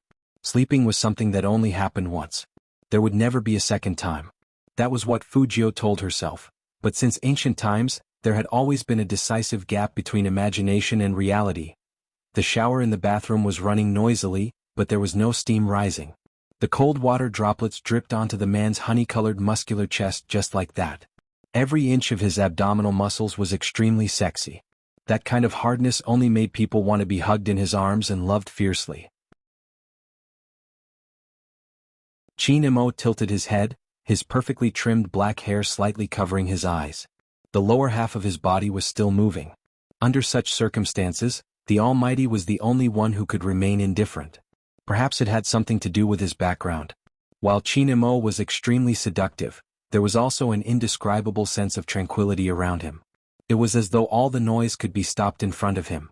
But even Chin-mo couldn't figure out why he had such a reaction. He was pretty sure he wasn't bent. Was it because he had been too angry recently?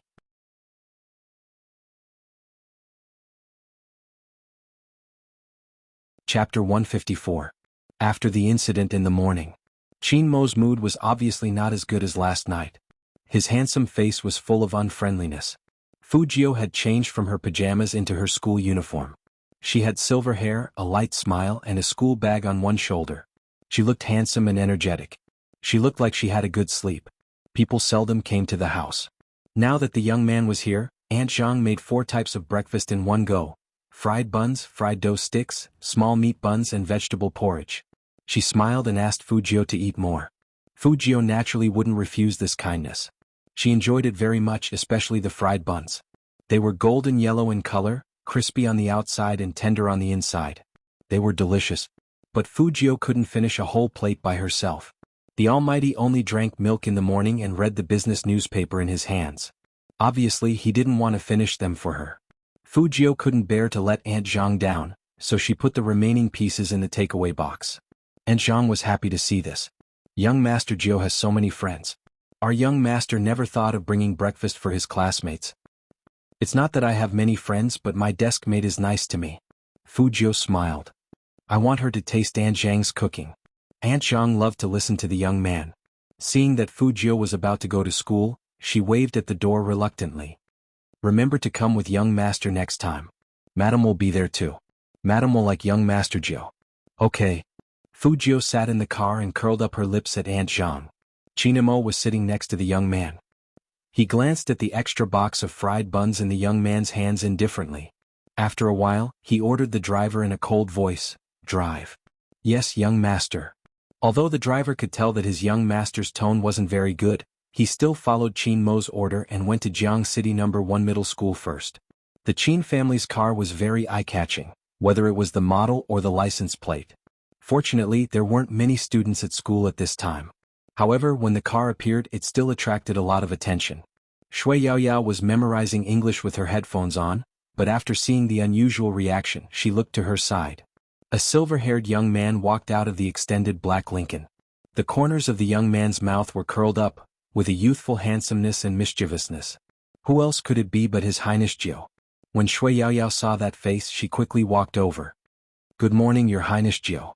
As soon as Fujio got out of the car, she turned her head and saw Shui Yaoyao's smiling face. She turned her eyes to Chin-mo and said, "Brother Mo, I'll be leaving first. Be careful on the road." After saying that, Fujio waved her hand and walked toward Shui Yaoyao with a smile while carrying her black school bag on one shoulder and one hand in her pocket. Shui Yaoyao watched as the youngster walked closer and closer, her face turning red. She was so excited to see Highness Jio that she forgot that they were at the school gate. She didn't know if her greeting Highness Jio like this would have a bad influence on Highness Jio. At this thought, Shui Yaoyao glanced to the side and saw a few girls pointing at them.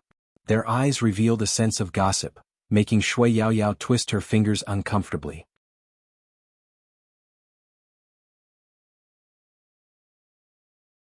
Chapter 155. Shui Yaoyao nodded. After seeing the young man smile, she felt a lot braver. Fujio curled up her lips and handed the lunchbox to Shui Yaoyao. "This is breakfast made by the Almighty. Try it, it's pretty good." This. Shui Yaoyao subconsciously glanced at the car behind the young man and thought to herself, "Your Highness Jio, aren't you afraid that Almighty Qin will be unhappy when he sees you giving me Almighty Qin's breakfast? Fortunately, the car only paused for a moment before driving away indifferently, which was very much in line with its owner's personality. In Shui Yaoyao's eyes there was indifference. But in the driver's eyes, their young master's eyes were extremely cold. Even the surrounding temperature dropped. Qin Mo supported his chin with one hand, watching the two figures getting further and further away in the rearview mirror. The corner of his mouth lifted, but there was no warmth in it. At this moment, Shui Yaoyao had just finished pondering. The Almighty's breakfast. Could it be, Your Highness Jiao, did you sleep in the great god's house last night? Fu Jiao stretched herself and nodded. His Highness Jiao was really handsome, which was why the students kept stopping and looking at him excitedly. But His Highness Jiao was actually living in the Almighty's house. What kind of relationship did they have to be that good? Shui Yaoyao thought about how they played badminton yesterday, especially the scene where Almighty Qin leaned over and pinched Highness Jiao's chin. Wait a minute. No. She couldn't think too much. Even if Highness Jiao lived in the great god's house, it didn't mean that they had that kind of relationship, right? But if there really was something, Shui Yaoyao's face turned serious, her eyes shining. Your Highness Jiao, I will bless you and Almighty Qin. Two equally handsome people together would be the most suitable. Even if they were not understood by many people, as long as His Highness Jiao liked them, she would support them. Fu Jiao was confused by Shui Yaoyao's stare, so she changed the topic. How was your hero practice yesterday? It's all right, but I can't increase my speed. Just practice a few more times and you'll be fine. Which internet cafe do you usually go to? Let's make an appointment today. We'll let you meet our other teammate and reward you with a punch of pleasure. Yaoyao. Fu Jiao understood why Shui Yaoyao had such an expression after hearing this name. She reached out and patted her shoulder. Get used to it. Shui Yaoyao was still trying to accept it. After all, she never imagined that one day she would be related to the rich man who flirted with girls and threw money around. Your Highness Jiao, how did you get to know this awarding you a punch of pleasure? I heard that he only takes girls to clear dungeons. Fu Jiao smiled casually. I met him during the competition and he even treated me to hot pot. During the competition? Shui Yaoyao paused as if she thought of something and said, Your Highness Jiao, have you been playing hero for a long time? Fu Jiao unwrapped a lollipop and put it in her mouth. To her, any game is used to train her hand speed. Then what's your in-game name? Even now, Shui Yaoyao still remembers the beautiful finger technique that His Highness Jiao used when he was teaching her yesterday. He was definitely an expert among experts. But in the broadcast of all the major teams, she couldn't find anyone who was similar to His Highness Jiao. His Highness Jiao, who exactly is he?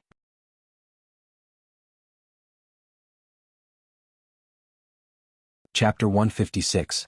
Hearing that, Shui Yaoyao was completely stunned. Her heart felt like it had been pierced by those 4 words. Spade Z. The new player king who won countless first clears as soon as he debuted. The almighty in Zone C who broke countless records but was obsessed with his whereabouts. The top player who broke all the rules, acted alone, and didn't listen to any team. Shui Yaoyao had heard of this name many times.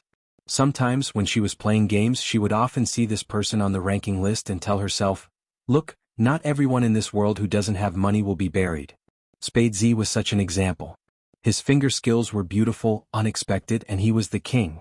All the esports media in Jiang City wanted to get the first-hand information on this person. But he was invisible. Some people said that Spade Z must be very ugly, which was why he was afraid to show his true face.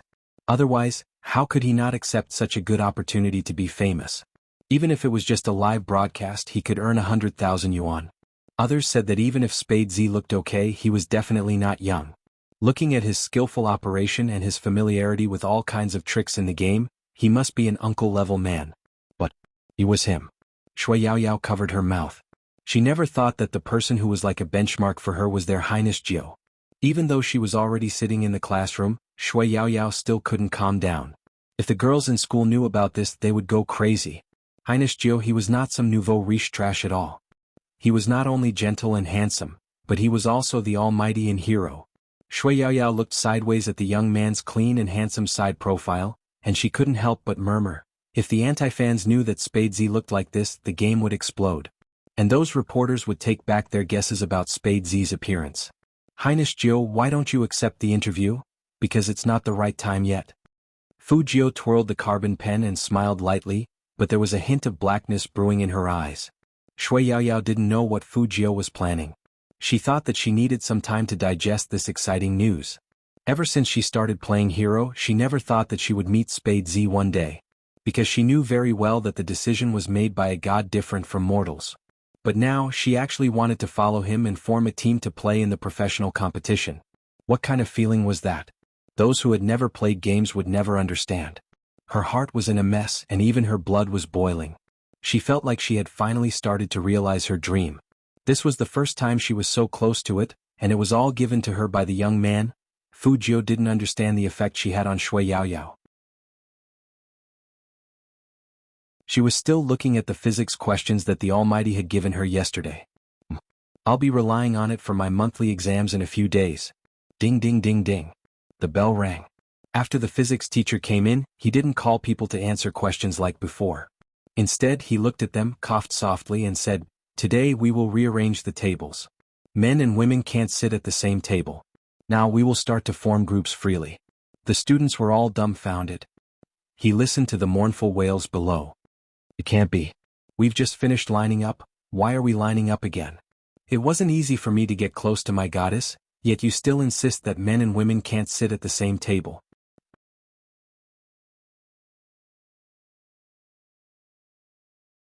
Chapter 157. Fairy tales were indeed all lies. The boys held their bags sadly and bid farewell to their goddesses. Some girls were unhappy. After all, they were at this age. Shui Yaoyao was the one who didn't know what to do. After all, she had already been treated that way because of the separate tables. But it turned out that it was different this time. Two girls walked over and smiled at her. "You like His Highness Jiu too, right? We like him too. Do you want to sit together?" At that time, Shui Yaoyao knew that there might be a lot of handsome people in this world. But there was only one person who could use his charisma and straightforwardness to influence the people around him. That was why they called him His Highness Jiu, a unique existence. Fu Jiu also heard the voices. She put one hand in her pocket and smiled at the three of them handsomely. When they were separated, she even gave each of them a lollipop. Unlike Shui Yaoyao, those two girls were very excited. The candy in their mouths tasted very sweet. Just like what His Highness Jiu said, girls should eat more candy and be kind to others. Even if they couldn't be kind, they shouldn't laugh at others. Giving others respect was giving yourself respect. They all learned it and were proud of it. In fact, they had privately discussed sending someone to add His Highness Jiu's WeChat, but His Highness Jiu didn't look like someone who liked to be disturbed. So, why didn't His Highness Jiu become a star? Then they could be his fans without any qualms, and they could make all kinds of accessories like a pillow. Thinking of this, the two girls became even more talkative. After Shui Yaoyao heard them, she said to them firmly, "Don't worry, your dreams will come true one day." When a pillow came out, she would buy one too. Actually, Fu Jiu didn't want to sit at the same table with Shui Yaoyao anymore. She wanted to sit at her own table so that she could surf the internet in class. After all, playing online games was only a temporary thing. After she solved He Honghua's problem, she had to return to her life in the Matrix. Fu Jiu looked around and found that the last table was a good spot. It was near the window and it was a dead end. Although it was a bad place for good students, it was the most suitable place for her to work. Fu Jiu walked over with a smile, put down her black school bag and sat down. No one would have thought that Fu Jiu would choose such a seat. That was the seat of a student who had been abandoned by the teachers. In the past, Fu Jiu did sit there, but he was the last one. Later, He Honghua donated a lot of money to the school so that he could study well, so that he could sit in the front row. Why did Fu Jiu sit back down in the blink of an eye? The students looked at each other without saying a word. Even the physics teacher himself pretended not to see the situation. Although the English teacher had praised Fu Jiu for a long time the last time they met, Fu Jiu didn't know what to say. But in the eyes of the physics teacher, Fu Jiu was still the one who pulled down the average score of their class. It was not discrimination, but the physics teacher felt that good positions should be reserved for good students. Alright, since everyone has chosen their seats, let's start the class. The physics teacher clapped his hands and the rest of the people retracted their gazes. Jiang Feiyang looked at Fu Jiu and hesitated, but he didn't go over.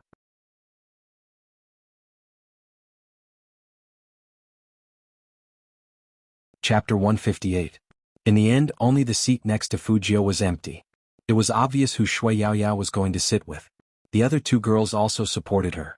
After all, His Highness Jiu was sitting in that corner, but the teacher didn't say a word. Some people also pretended not to see anything, and the vague sense of exclusion was still there. In school, grades were the most important thing. They all knew this. But they really didn't want to see His Highness Gio sitting alone in the corner. The physics teacher obviously didn't understand what these students were thinking, and his voice became a bit cold. I've already made it very clear that men and women can't sit together. Shui, you should know your situation. Getting into a good university is your only way out. Don't think about those unrealistic things. Read more books when you have time. Sit down. Shui Yaoyao still wanted to say something. Fu Jiu looked up and gave her a don't worry look.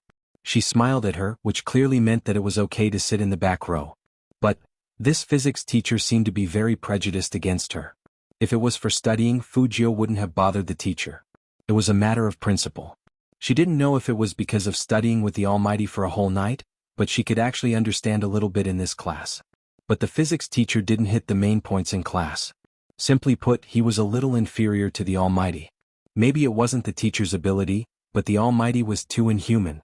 Fu Jiu once again thought about the materials she had read in the Qin family's study. Criminal psychology, logical reasoning, forensic general knowledge. Ordinary people probably wouldn't read these books often. While Fu Jiu was deep in thought, Shui Yaoyao saw that the young man didn't look unhappy, so she calmed down. She knew that whether it was the students or the teacher, the impression of His Highness Jiu as a good-for-nothing was long ingrained. She had experienced this feeling of being isolated before, so she wanted to sit at the same table as His Highness Jiu. But obviously His Highness Jiu wasn't her. That person had an incomparably strong heart. He never cared about being excluded or isolated. Just like now, he was holding his chin and taking notes in class, as if he didn't care where he sat. One day, when people knew His Highness Jiu's true identity, they would know that he was never a good-for-nothing. It was good to have one person at a table. Fu Jiu could log into the game very smoothly, and she didn't have to deliberately avoid anyone. After all, she was using Almighty Qin's account, and it would only be troublesome if someone peeped at her. Usually, it was very difficult to find a player's exact location without adding them as friends. But to Fu Jiu this was nothing. She used her microdata control to lock onto awarding you a slap of pleasure, and sent a message through the Alliance's platform. Are you there? Feng Shang, who was still playing games, was startled. He thought he had been poisoned, but when he saw that the person who spoke was his idol, he immediately perked up. Yes. Let's meet at West Town Internet Cafe at 7 p.m. tonight. Fu Jiu typed lazily, let's work together to clear a dungeon. Feng Shang had never been to an internet cafe before. Just the thought of teaming up with real people to clear a dungeon made him excited. Alright, we'll listen to our idol.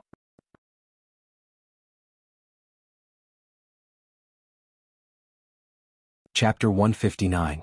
After Feng Shang received Fu Jiu's last message, he immediately stood up from his chair. She began to pick out her clothes very seriously. The last time he met his idol was too coincidental. Not like this time. Strictly speaking, they were going to have a gay meetup. Moreover, it was not a one-on-one gay meetup, but a team meetup. Although Feng Shang had never met anyone in the game, he had read quite a few novels about them.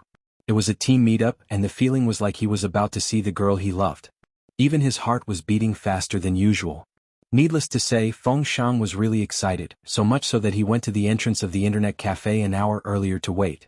Anyone who had lived in the north would understand the feeling of the cold wind blowing on the face at the end of autumn, bringing with it a little pain. However, none of this could stop Feng Shang's blood from boiling. However, the driver who dropped him off came back uneasily.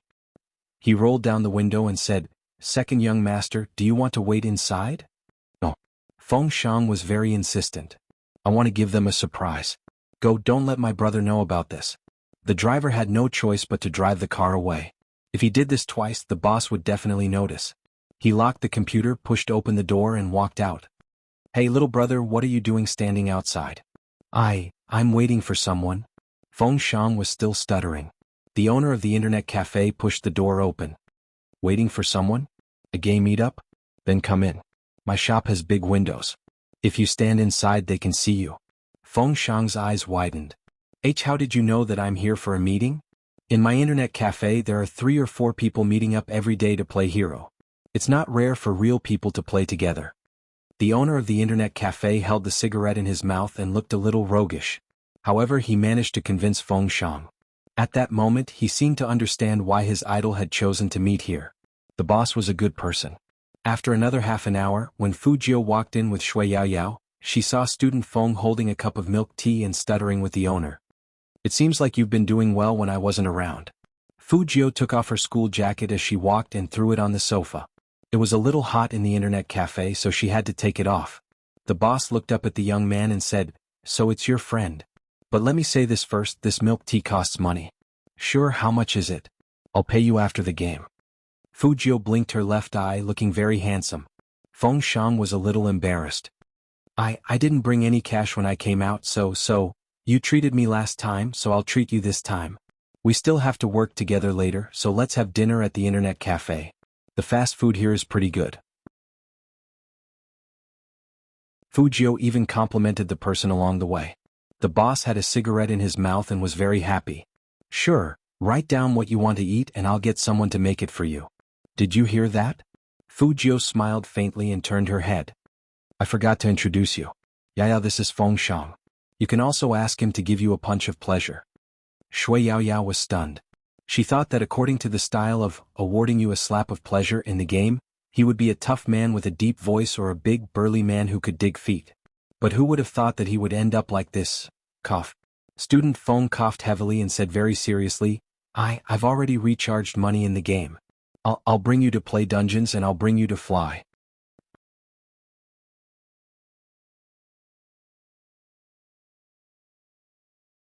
Chapter 160. Shui Yaoyao didn't want to laugh, but she couldn't help it after hearing what he often said in the game. Okay. Feng Shang thought that this girl brought by his idol was easy to get along with. It was the first time that Shui Yaoyao met a guy who didn't mind her being fat. She felt his friendliness and her nervousness disappeared. "I'm not good at it. Please teach me later." Feng Shang said, No problem. If you can't pass, you can use money. With me here, how can you not pass?" Fu Jiu stood up with a lollipop in her mouth. She curved her thin lips, clenched her right hand into a fist and stretched it out. "Let's go. Let's shock Zone C." Looking at the fist in front of them, Shui Yaoyao and Feng Shang looked at each other. They stretched out their hands and pressed against each other. Just like that, a dark horse team that would shock the esports selection contest was formed in the internet cafe. The three of them sat handsomely in a row, all wearing black headphones. Among them, Fu Jiu's fingers were undoubtedly the most beautiful. From logging into the game to accepting orders, she did it all in one go. It was mealtime, so there weren't many people in the internet cafe. Usually, there would be a large number of people entering after 8 o'clock. "We're still missing one person." Fu Jiu wore headphones and looked sideways at Feng Shang. "Call them on the bulletin board." Ever since the boss found out that Fu Jiu was Spade Z, he wanted to see the young man play with his own eyes. Now that he heard that they were missing one person, he put his cigarette into the ashtray and said, "Do you think I can do it?" Fu Jiu turned around and saw him. She smiled. Of course. There was another name in the team. Although it wasn't on the leaderboard, it was of a high level. It seemed like it hadn't been played for a long time. The owner of the internet cafe typed quickly, "Open it." The four of them each had their own specialties. Fu Jiu was the main attacker, and every move she made was fatal. She calmly commanded everyone and put them in their proper positions. In such a small internet cafe, the rhythmic tapping of the keyboard sounded. No one knew that a team was about to be born here. It was only a short half an hour. Go. First kill completed. A dazzling silver light appeared on the screen. Along with the sound of the special effects, someone who was surfing the net pushed the door open and walked in. *CK who got the first kill. This voice was really emotional. The owner of the internet cafe stood up and swiped his ID card to open the computer. Then another group of people walked in.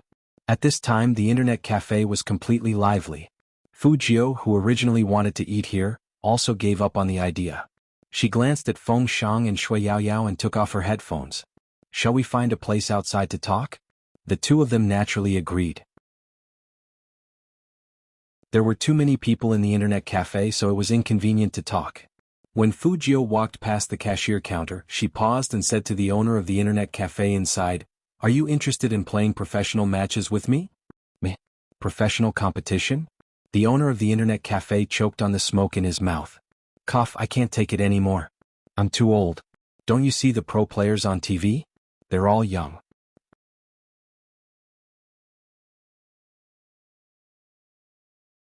Chapter 161.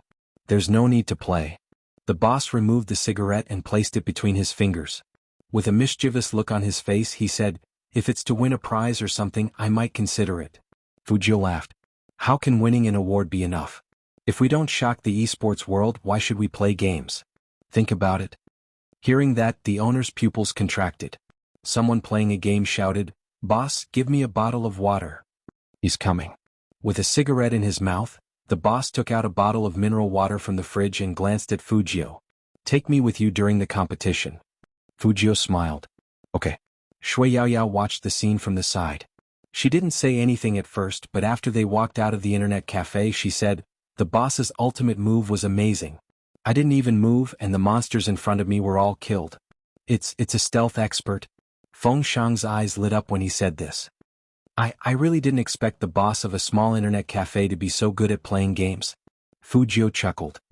"His right fingers are more agile than his left, and when he's holding something his index finger will subconsciously tap the side. This is a habit formed by people who play games often. He used to be in a professional team but only he knows why he left." "Idol, you couldn't have seen through him from the start?" Even though Feng Shang hadn't finished his sentence, Fujio had already understood what he meant. "I noticed it the first time I came to this internet cafe. The boss was still tinkering with the computer. Otherwise, why do you think I invited you here?" In the end, Fujio's handsome face had a handsome arc. Feng Shang and Shui Yaoyao looked at each other. They were almost certain that the owner of the internet cafe felt that he had been tricked by His Highness Jiao Idol. However, to be able to determine a person's class through a single movement, this was simply too overpowered. "Why are you all looking at me?" Fujio put on the black mask and put her hands in the pockets of her uniform. Her eyes were still smiling. "Let's find a place to eat." Feng Shang nodded and said, It's such a cold day. Eat something warm. Why don't we go to my house and eat hot pot?" "Your house is a bit far, so let's go. I still need to go back and study physics after eating." Fujio's heart ached at the thought of this. Shui Yaoyao didn't care where she ate. She had never had the chance to eat with people in the game before. Feng Shang felt the same and he followed Fujio excitedly. Just as the three of them were about to cross the road, a group of people walked over from the other side of the sidewalk. Every one of them was wearing the clothes of a professional team.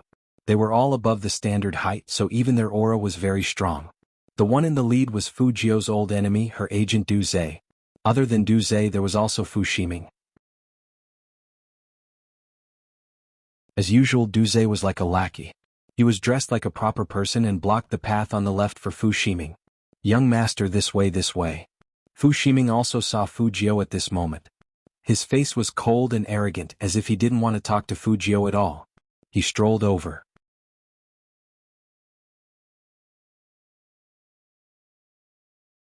Chapter 162. Some people in that team knew Fujio. After all, some of them were from He Honghua's team. Their impression of Fujio had always been, that useless person who only knew how to throw money at people and had no ability at all. Someone is really carefree. He still has the mood to come to the internet cafe. He's just a useless wastrel. How much do you expect him to achieve? It seems like it was right for us to leave the company. With He Honghua's love for her son, sooner or later we will be in trouble. Shui Yaoyao knew that they were talking about His Highness Jiao. She tilted her head and looked at the young man. Fujio was still wearing a mask, but her deep eyes were very bright. They were like the ice in the winter, cold and bone-chilling. What kind of people are together? I heard from my classmates this afternoon that someone found a big fat pig as his girlfriend. Now it seems like it's true. Fujio didn't move at first. But after hearing that, Shui Yaoyao saw the young man raise his leg and kick that team member who was about to pass by them. The action was very fierce and very handsome. There was a loud bang. That team member covered his knee. He was in so much pain that his face turned pale. "Don't talk if you don't know how to talk." Fujio's hands were still in the pockets of her school uniform. Her side profile was indifferent. "At least don't talk as H*T, you?" The others in the team couldn't take it anymore. They raised their fists and were about to throw them at Fujio. "Stop." Fu Ximing's cold voice rang out.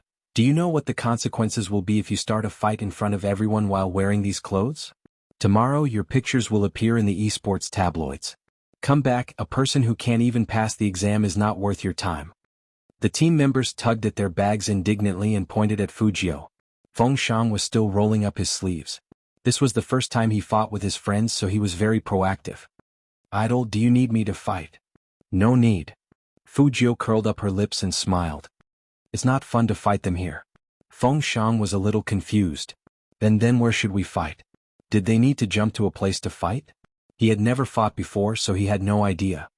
In the game. Fujio looked up. Through the mask, her voice carried the charisma of a king. Let's crush them in the esports selection contest. A gust of wind blew past, brushing away the silver hair on her forehead, revealing a faint glow. However, that group of people still didn't know that Fujio was Spade Z, and they were still indignant. Young Master Fu, are we going to let that kid off just like that? Did you hear what he just said? Spouting shit? It's obvious that he doesn't put you in his eyes. The team members obviously wanted to vent their anger. In the past, they didn't like that piece of trash in the company. They tolerated him for the sake of getting paid. Now that they were no longer working under He Honghua, why should they tolerate him?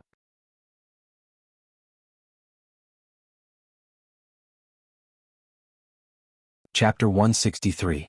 Brilliant. Young Master Fu's idea is brilliant. The tallest member gave a thumbs up and glanced at the teammate next to him. The two of them had a poisonous look on their faces. That trash's good days were about to come to an end. It was true that Fu Ximing didn't take Fujio seriously. It was just that the mouse incident last time made him feel that it was time to teach her a lesson. Did she really think that he was still that illegitimate child who didn't know how to speak up after being wronged? It was time for everyone to see who the real young master of the Fu family was. Fu Ximing didn't understand at all. His Lord Jiu had always disdained to fight with him for the title of young master of the Fu family. When the team had a gay meetup, they would drink if they passed. Fu Jiu's first words were, "A dozen ice Budweisers," which was very down to earth. Feng Shang felt that ever since he followed his idol, all the firsts were gone. Like gay meetups, like fighting, like drinking. If you're not used to it, drink less. Fu Jiu's drinking posture was very evil. Feng Shang looked at it and said seriously, "Idol, believe me, I can do it." "Oh, then you drink it." After Fu Jiu said that, she stretched out her hand and said, "Boss, give me another dozen." Feng Shang froze. Again. Tell me about everyone's good points. After Fu Jiu entered the zone, she really looked like a CEO in the business world. She dipped her finger in wine and tapped it on the table. "Feng Shang, you're fast. When the match starts, stand in this position. You're mainly responsible for defending and healing." Yao Yu. The youth's face looked very youthful and clean, but at that moment, they felt that the youth was not an ordinary high school student. It was like a mature soul living in a young body. She didn't know why she felt this way. But the young man's orders always made people involuntarily submit to him, as expected of their Royal Highness Jiu. With such a captain, there was nothing to be afraid of even in the esports selection contest, where there were many experts. Shui Yao smiled. Her round face was slightly red, perhaps because she was drunk, or perhaps because she was full of anticipation for the competition.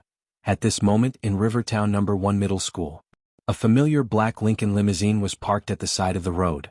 There were several bodyguards standing around it, each of them wearing a black Bluetooth headset for easy communication. Regardless of whether it was the car or the people, they all exuded an unapproachable aura. Even so, it couldn't stop the enthusiasm of the students at the school gate. Many girls were tiptoeing and taking pictures with their phones. The driver stood outside and glanced at the watch on his wrist. He seemed to be in a hurry. With a troubled expression, he said to the person sitting in the car, "Seo Chin, it's been half an hour. Should we leave now?" Ninth young master should have returned home by now. Chin Mo held the physics information in his hands, his long fingers tapping on it. His lips curved upwards, but his gaze was frighteningly cold. "Shit." The driver immediately said, "I'll ask again." "No need." Chin Mo casually tossed the physics book to the side, crossing his legs elegantly. His perfect side profile seemed to be coated with a layer of ice. "Come up, drive." The driver hesitated for a moment and said, "Aren't you going to wait for young Master Jiu?"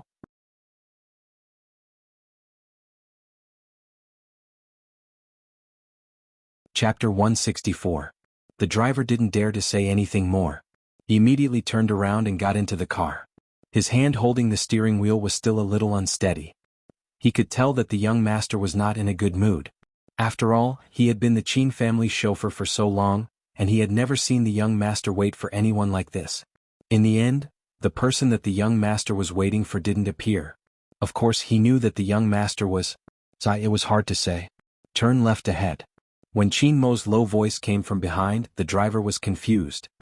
Turn left? Go straight to the Fu family? Qin Mo's eyes didn't have the slightest fluctuation, but it was so dark that it seemed like it could emit a cold mist. To the Fu family? The driver couldn't hide the surprise on his face. He glanced at the rearview mirror and said after a while, yes. But going to the Fu family without informing young Master Jiao was not in line with young Master Fu's usual style. No, that's not right. It should be said that the young master had never been to someone's house before. Why did young master want to go to the Fu family? Should he ask his wife to call the other party's wife first? But it was so sudden. They usually didn't have any contact with the Fu family, and they didn't have any contact information at all. Qin Mo didn't know what the driver was thinking. Right now, Almighty Qin's idea was very simple. Catch that guy and teach him a lesson. Achoo. Fu Jiao was having a good time drinking, but for some reason she suddenly sneezed. Feng Shang was already swaying left and right. His face was also red. Idol, how did you become two? Because you're drunk. Fu Jiao held the glass of beer and drank the last mouthful. She looked up and said, Boss, come check out. Shui Yaoyao was surprisingly a good drinker. She drank 3 bottles of wine and nothing happened. After Fu Jiao handed over the money, she tilted her head and said to Shui Yaoyao, this guy should come with me. If he goes back in this state, his brother will definitely question him. I'm not afraid of my brother. Feng Shang, who was originally drunk, suddenly sobered up. I was just being obedient. Fu Jiao nodded and said half-heartedly, yeah, you're the most obedient. As he spoke, he pulled her arm over his shoulder. Dressed in his school uniform, he didn't look any less handsome. Let's go. Hail a cab and ask the driver to go to your house first. All right. Shui Yaoyao didn't stand on ceremony with Fu Jiao. After she hailed a taxi, she sat in the front seat and looked back at the back seat. Your Highness Jiao, is Feng Shang okay? Fu Jiao rubbed Feng Shang's head. Don't worry, I'm here. All boys will react like this when they drink for the first time. Out of the 3 of them, His Highness Jiao drank the most. He had probably drunk 8 or 9 bottles, but His Highness Jiao didn't seem to have any reaction at all. This really doesn't seem like a high school student. Shui Yaoyao's house wasn't very far. After going there once, Fu Jiao was familiar with the route. After sending the girl back, she said to the driver, return to Xing Road. It would take some time to walk, especially since there was a drunkard sitting next to him. Fortunately, this drunkard was quite cute. His every move was acting and he was simply a mascot. This is not the way back to my house. Feng Shang leaned against the car window, his handsome face distorted.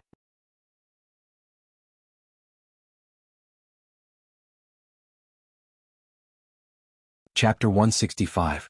7 p.m. at night. The sky was already dark. The northern region had started its own smog.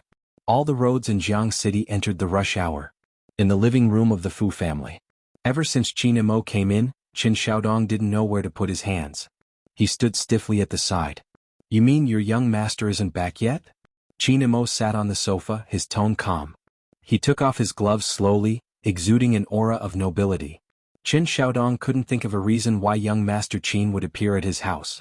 Even if his young master angered him, young Master Qin wouldn't come personally to capture him. However, it was better to be safe than sorry. Should he call his young master first? MMH. Qin Mo raised his eyebrows when Qin Shaodong didn't reply. Qin Shaodong felt his scalp go numb. Yes, my young master said he was going to sleep at a friend's place last night.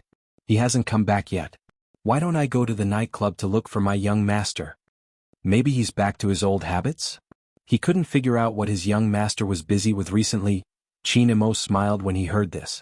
If your young master really went to the nightclub, then he doesn't need to come back today. It was originally a very ordinary sentence, but Qin Shaodong didn't know why, but he actually heard the coldness in it. What? Qin Shaodong didn't understand what was wrong with going to the nightclub.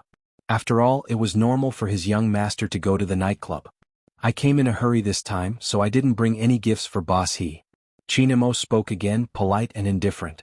His face was noble and handsome no matter how you looked at it. Boss He probably isn't back yet. Qin Shaodong quickly nodded. Yes, Madam is on a business trip. She'll be back in Jiangqing City in 2 days. Was young Master Qin going to leave? That was great. Even though young Master Qin was handsome, he felt pressured at such a close distance. Thinking up to this point, Qin Shaodong decided to respectfully send young Master Qin out. However, he didn't expect this. Where's your young master's room? Qin Mo stood up with one hand in his trousers and the other holding a physics book. Even his tone was casual. Bring me there. Qin Xiaodong, asterisk asterisk asterisk asterisk asterisk. The darkness of the night grew thicker. When the taxi driver finally dropped Fujiu off, Feng Shang walked around in a daze. Fujiu grabbed him by the sleeve and dragged him into the Fu family. Fu Zhongyi took almost everything, but he didn't dare to touch the villa. Even the illiterate understood the meaning of marital property. But it was precisely because of this that Sang Kai refused to let her go. If she didn't enter the Fu family's door, she would never be considered a legitimate wife. Not only did the three know this, but everyone in the business world also knew this. What's more, this villa wasn't cheap. She used so many tricks to poach people from He Honghua. Apart from making He Honghua a laughingstock, there was another reason. She wanted He Honghua to run out of money and have no choice but to sell the villa at a low price. Then she would be able to take over the villa legitimately. Fujiu looked at the brightly lit single-family house in front of her and smiled coldly. Anyone who wanted to destroy her home, she would let them have a taste of what it meant to burn their bones and scatter their ashes.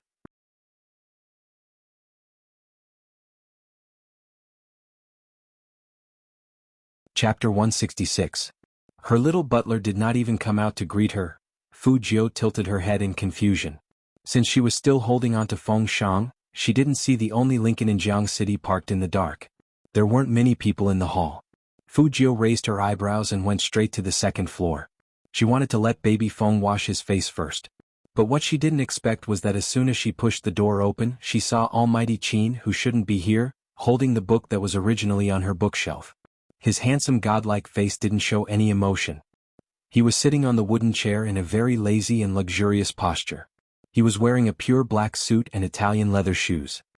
His elbows were on one side, and his eyes were as cold as the autumn night outside the window.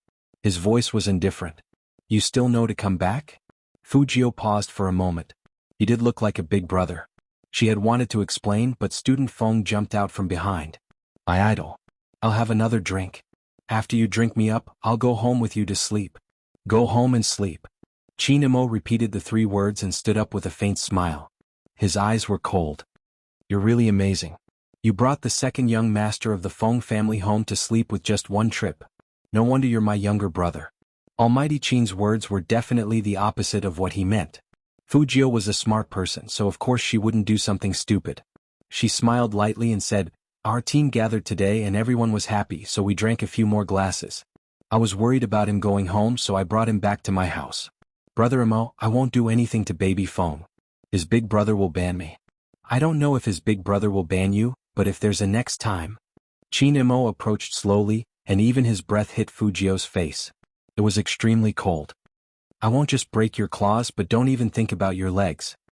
Hearing that, Fujiu touched the bridge of her nose and glanced at the physics book on the desk. She couldn't help but be stunned. Was he going to tutor her again? Speaking of which, even if the Almighty wanted to tutor her, he would definitely go to school and not to her house.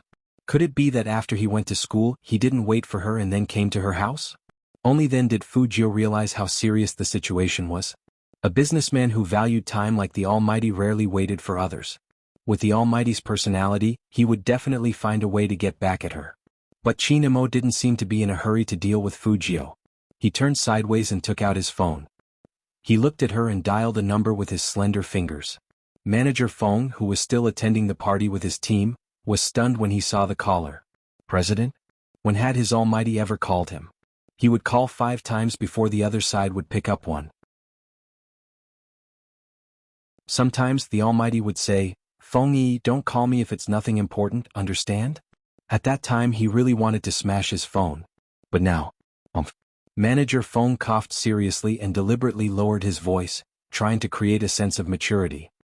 Boss Qin, what's the matter? The person on the other side of the phone seemed to be laughing. Feng Yi, I'll give you 20 minutes to come to the Fu house and pick up your drunk brother. If he doesn't arrive after 20 minutes, you can directly buy a plane ticket and fly to South Africa. I will pack up your brother and send him to you. How about that? How about that? What kind of place was South Africa? A country where people could only eat dirt.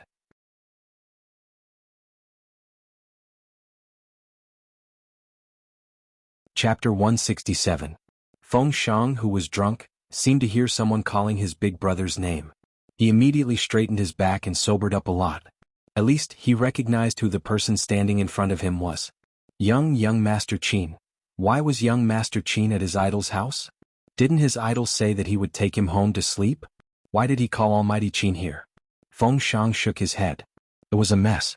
Qin Mo shoved his phone into his pocket and walked over to Feng Shang. His graceful voice was filled with indifference. Second young master, if I were you, I would stay at home obediently. Even if I like to play, at the very least, I wouldn't go home with anyone so casually. What do you think? Feng Shang was stupid. Why did he go home with anyone so casually when it came to young Master Qin? Young Master Qin should know how clean he was normally. Why did he have to insult him in front of his idol? As for you. Qin Mo turned his face, reached out his left hand and pulled Fujio to his side. His voice was still very indifferent and he looked like a businessman. Take your physics book, sit there and copy the questions 10 times, then we will talk about your drinking today. Fujio didn't even open her mouth. Almighty Qin said casually, you don't want me to guess the questions for you? Fujio immediately gave up the idea of saving baby Feng. She walked to her desk resolutely, copy the questions. Feng Yi arrived at the Fu house very quickly. He was really afraid that Boss Qin would send him to South Africa to dig for diamonds. He wouldn't even have water to drink, let alone entertainment facilities. But there was one thing he was very confused about. Why did he come to the Fu house to pick someone up? The most important thing was, when did his brother learn how to drink? After Feng Shang saw his brother, he was no longer confused. Unfortunately, the old driver of the Feng family was still waiting at the internet cafe. No one would have thought that it would be such a scene. Feng Yi didn't ask Feng Shang anything. After all, looking at Boss Qin's expression, he didn't want them to stay any longer. Just like that, Feng Shang's dream of sleeping with his idol was completely ruined. Not only that, when he returned home, his brother would probably tell his mother about him drinking, and his mother would then tell the rest of the family. Feng Shang thought about it again and again, but he still felt that young Master Qin calling his brother to pick him up wasn't very nice. He was planning on chatting with his idol under the covers until dawn. Why did young Master Qin always have to ruin his dreams? Student Feng felt very depressed, but at the same time he had to lie to his elder brother because he absolutely could not let his brother know that he had participated in the esports selection contest. Outside the Fu residence, Qin Xiaodong didn't dare to appear. In just half an hour, not only had young Master Qin come, but even Manager Feng had made a trip to the Fu residence. If Madame was here, she would definitely find a way to keep Manager Feng. After all, everyone in the city knew that anyone who played games would become famous in Manager Feng's hands. Of course, the best was still young Master Qin. With such a god staying at home, Qin Xiaodong felt that even the air around him was cold.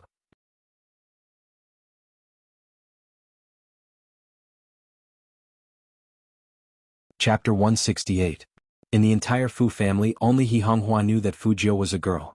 Even Zhang Xiaodong, who was always by Fujio's side, didn't know Fujio's true gender. This was an important secret, so even in her own house, Fujio's room wasn't filled with cosmetics like other girls. But Fujio was a girl after all. Especially the old Fujio.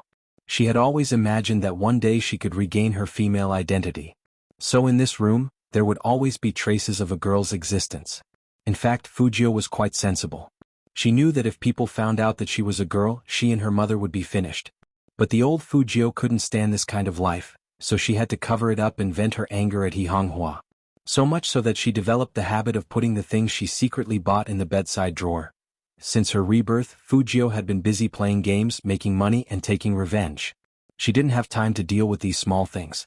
And she didn't think she needed to deal with them. But now, Fujio looked sideways and her fingers slid over her glowing lips. Her youthful side profile was still so beautiful that it made people's hearts beat faster. The Almighty couldn't find out, right? But Fujio forgot that there was a law in this world called Murphy's Law. Murphy's Law meant that the things people were most worried about would happen. After noticing the young man's gaze, Qin Mo followed his gaze to the bedside. With one hand in his trousers, his deep eyes were cold. You seem to have been staring at the bedside since just now. Have I?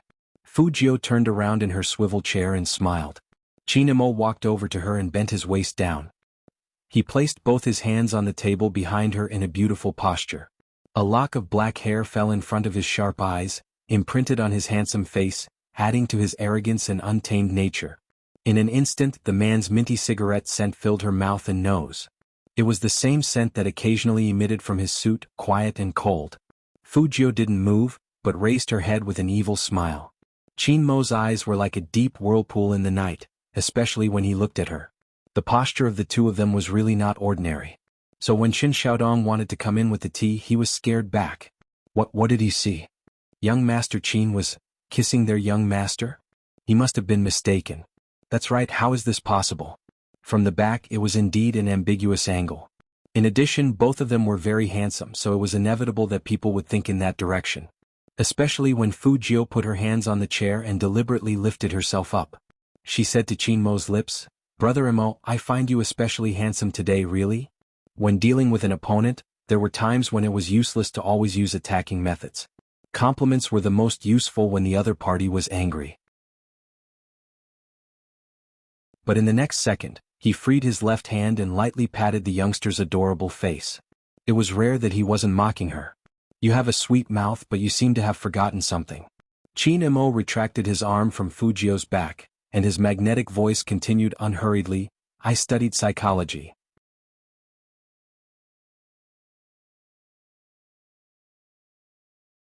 Chapter 169. At this moment, Qin Imo looked even more dangerous than usual. Usually, he would cover it up with elegance, but now, he looked at the bedside with an indescribable gloominess in his eyes. In fact, when he saw Fujio bringing the drunk Feng Shang upstairs, Qin Mo's eyes couldn't warm up anymore. No matter what the reason was, it was a fact that while he was waiting for the youngster was still out drinking and having fun. Thinking of this, Qin Mo's eyes turned colder. He walked towards the bedside, and his eyes swept up before finally locking on the bottom drawer. Such meticulous and precise reasoning didn't look like someone who had only studied psychology. It was like a forensic doctor looking for evidence. Fujio watched as his slender fingers pulled open that drawer with a swish. There were a few items for young girls, especially the ones for the underwear, which were very trendy. There were a few lace ones, and all of them popped out with this action. At that moment, there was only one thought in Fujio's mind. That was, she was going to be screwed. No matter how indifferent Qin Imo was when he saw this scene, he also paused in surprise. Then he used the carbon pen in his hand to pick up one of the black ones. He looked at Fujio coldly with the aura of a third-generation soldier. "I didn't expect you to have such a wide range of interests. Shouldn't you explain to me, your big brother, why do you have such things in your room?" Fujio narrowed her eyes and a light flashed through them. She walked over with a smile on her face, looking very naughty. "Brother Imo, you are a man, so you should understand. Men always have one or two female confidants." "Female confidant?" The smile on Qin Mo's lips became colder. He threw that thing away, and even his eyebrows seemed to be filled with disdain. "Aren't you afraid of getting sick?" Fujio said it as if it were the truth. "Brother Imo, we didn't do anything. That woman only slept in my room for 2 days and left something behind. She said that it would be more convenient the next time she comes." Qin Mo's handsome and ascetic face didn't look any better because of this explanation. Instead, his eyes emitted a dark, fog-like light. He looked at the youngster and pinched Fujio's chin with his fingers. He used a lot of strength, and when his fingers, which were covered with black gloves, scratched Fujio's skin, it caused a series of pain. "I really underestimated your womanizing ability." The wider Qin Mo's smile, the colder the surrounding air became. "There are men and women." Fujio dodged his move and smiled. "We are all friends who play together. I'll be more careful next time." "Do you think there's a next time?" Qin Imo glanced at the youngster. She was handsome, but why was she so infuriating? Fujio blinked. How else could she answer? However, it was fortunate that her usual style was like this, so she could think of such a good excuse in a flash. No one knew how complicated her feelings were when she saw those things coming out. If the Almighty found out that she was a woman, the Almighty would definitely sneer and strangle her to death.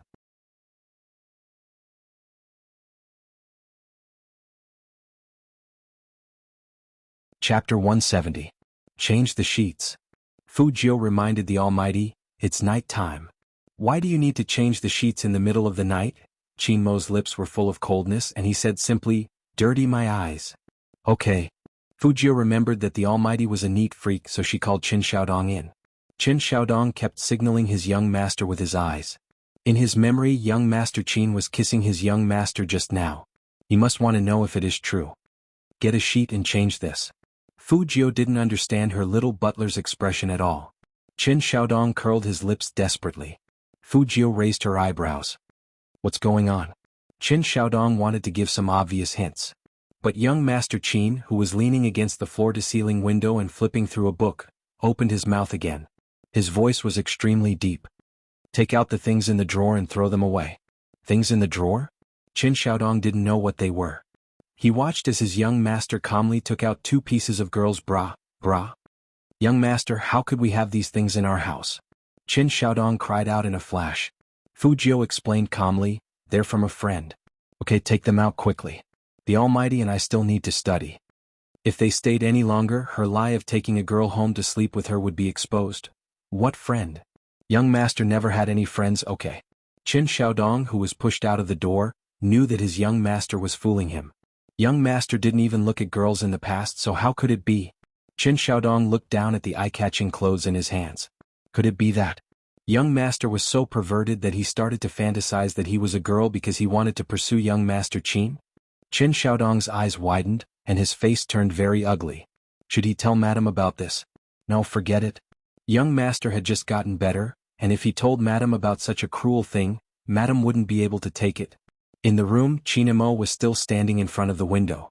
Behind him was a thick fog. It was so cold that it seemed to seep into his eyes through the window.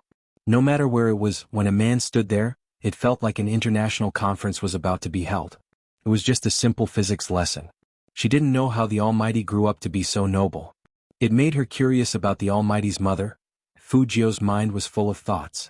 Just as she was about to walk over and continue copying the rest of the questions. This is the book you usually read? Qin turned the cover of the book in his hand so that the youngster could see it more clearly. His lips curved into a mocking smile. Overbearing CO falls in love with me, sleeping with rich young masters, hunting my little sweetheart. Where does the overbearing school hunk escape? Every novel was of the same genre. Cinderella meets Prince Charming. What good taste. How could Fujio not hear the sarcasm in that graceful voice? She said in all seriousness, my daily life is already so hard. I just want to relax when I'm reading. I don't need to think about such a book. It's just right.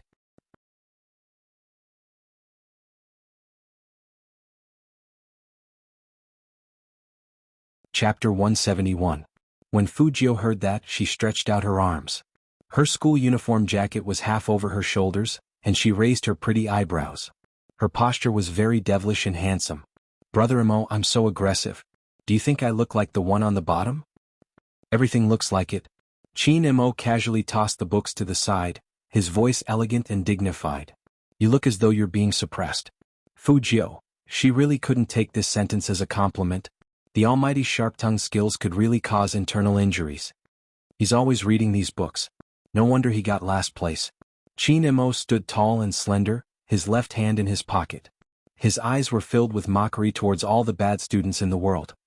Since you like these books so much, then read the first 3 pages of each of the 10 books for tonight. The first 3 pages. 10 books, he still had to read 30 pages. The corner of Fujio's mouth twitched a little, then she laughed and said, this will take up Brother Mo's teaching time, so I'd better not do it. Although I like it, I can watch it in private. How sensible. Qin lifted his thin lips, a faint smile on his face. But who told you that it's taking up teaching time? These are all bedtime stories. In your words, your daily life is already so difficult, so you should relax when you read. This kind of book doesn't need to think, it's just right. After physics, read it to me. Fujio, why did she always use her own words against him? Wasn't the Almighty too shameless? What's more, I'm talking about other people's hard lives. Did the Almighty, who drank Vasa's mineral water at home, understand what it meant to live a hard life? 100 yuan per bottle was enough for her to drink a box of cola. However, Fujio was very good at catching the main point. Her eyes paused. Before bed? Qin seemed to have been waiting for this question. Their eyes met as he slowly walked towards her. Fujio could even see the light in Qin's eyes. It was definitely not friendly. Fujio's room wasn't as big as Qin's, and the space from the bookshelf to her side was very narrow. Qin's every movement was enough to make people feel his natural pressure. Ninth brother likes to bring people home to sleep, so he probably won't reject my offer to stay the night. He looked at her, his eyes cold as if he would throw her out of the window if she said the word, no, no matter whose house this was. Fujio always felt that the Almighty was more like the master of the Fu family than she was. His strong aura even made Qin Xiaodong behave himself. But, were they going to sleep together again? He had just slept with her yesterday, although the situation today was different from yesterday.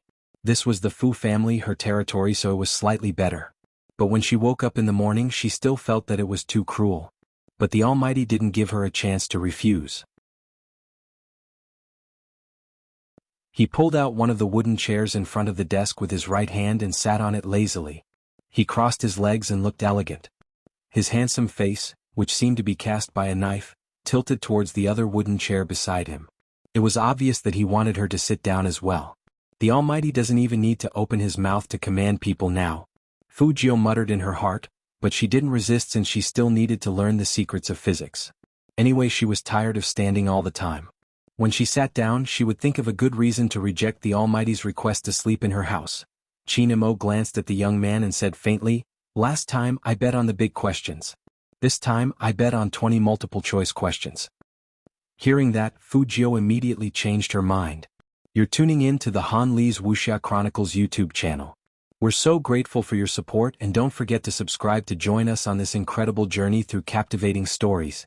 Your generosity through donations truly makes a world of difference, as it's the primary source of revenue that allows me to expand and enhance this channel for you. Thank you from the bottom of my heart for being a part of this adventure.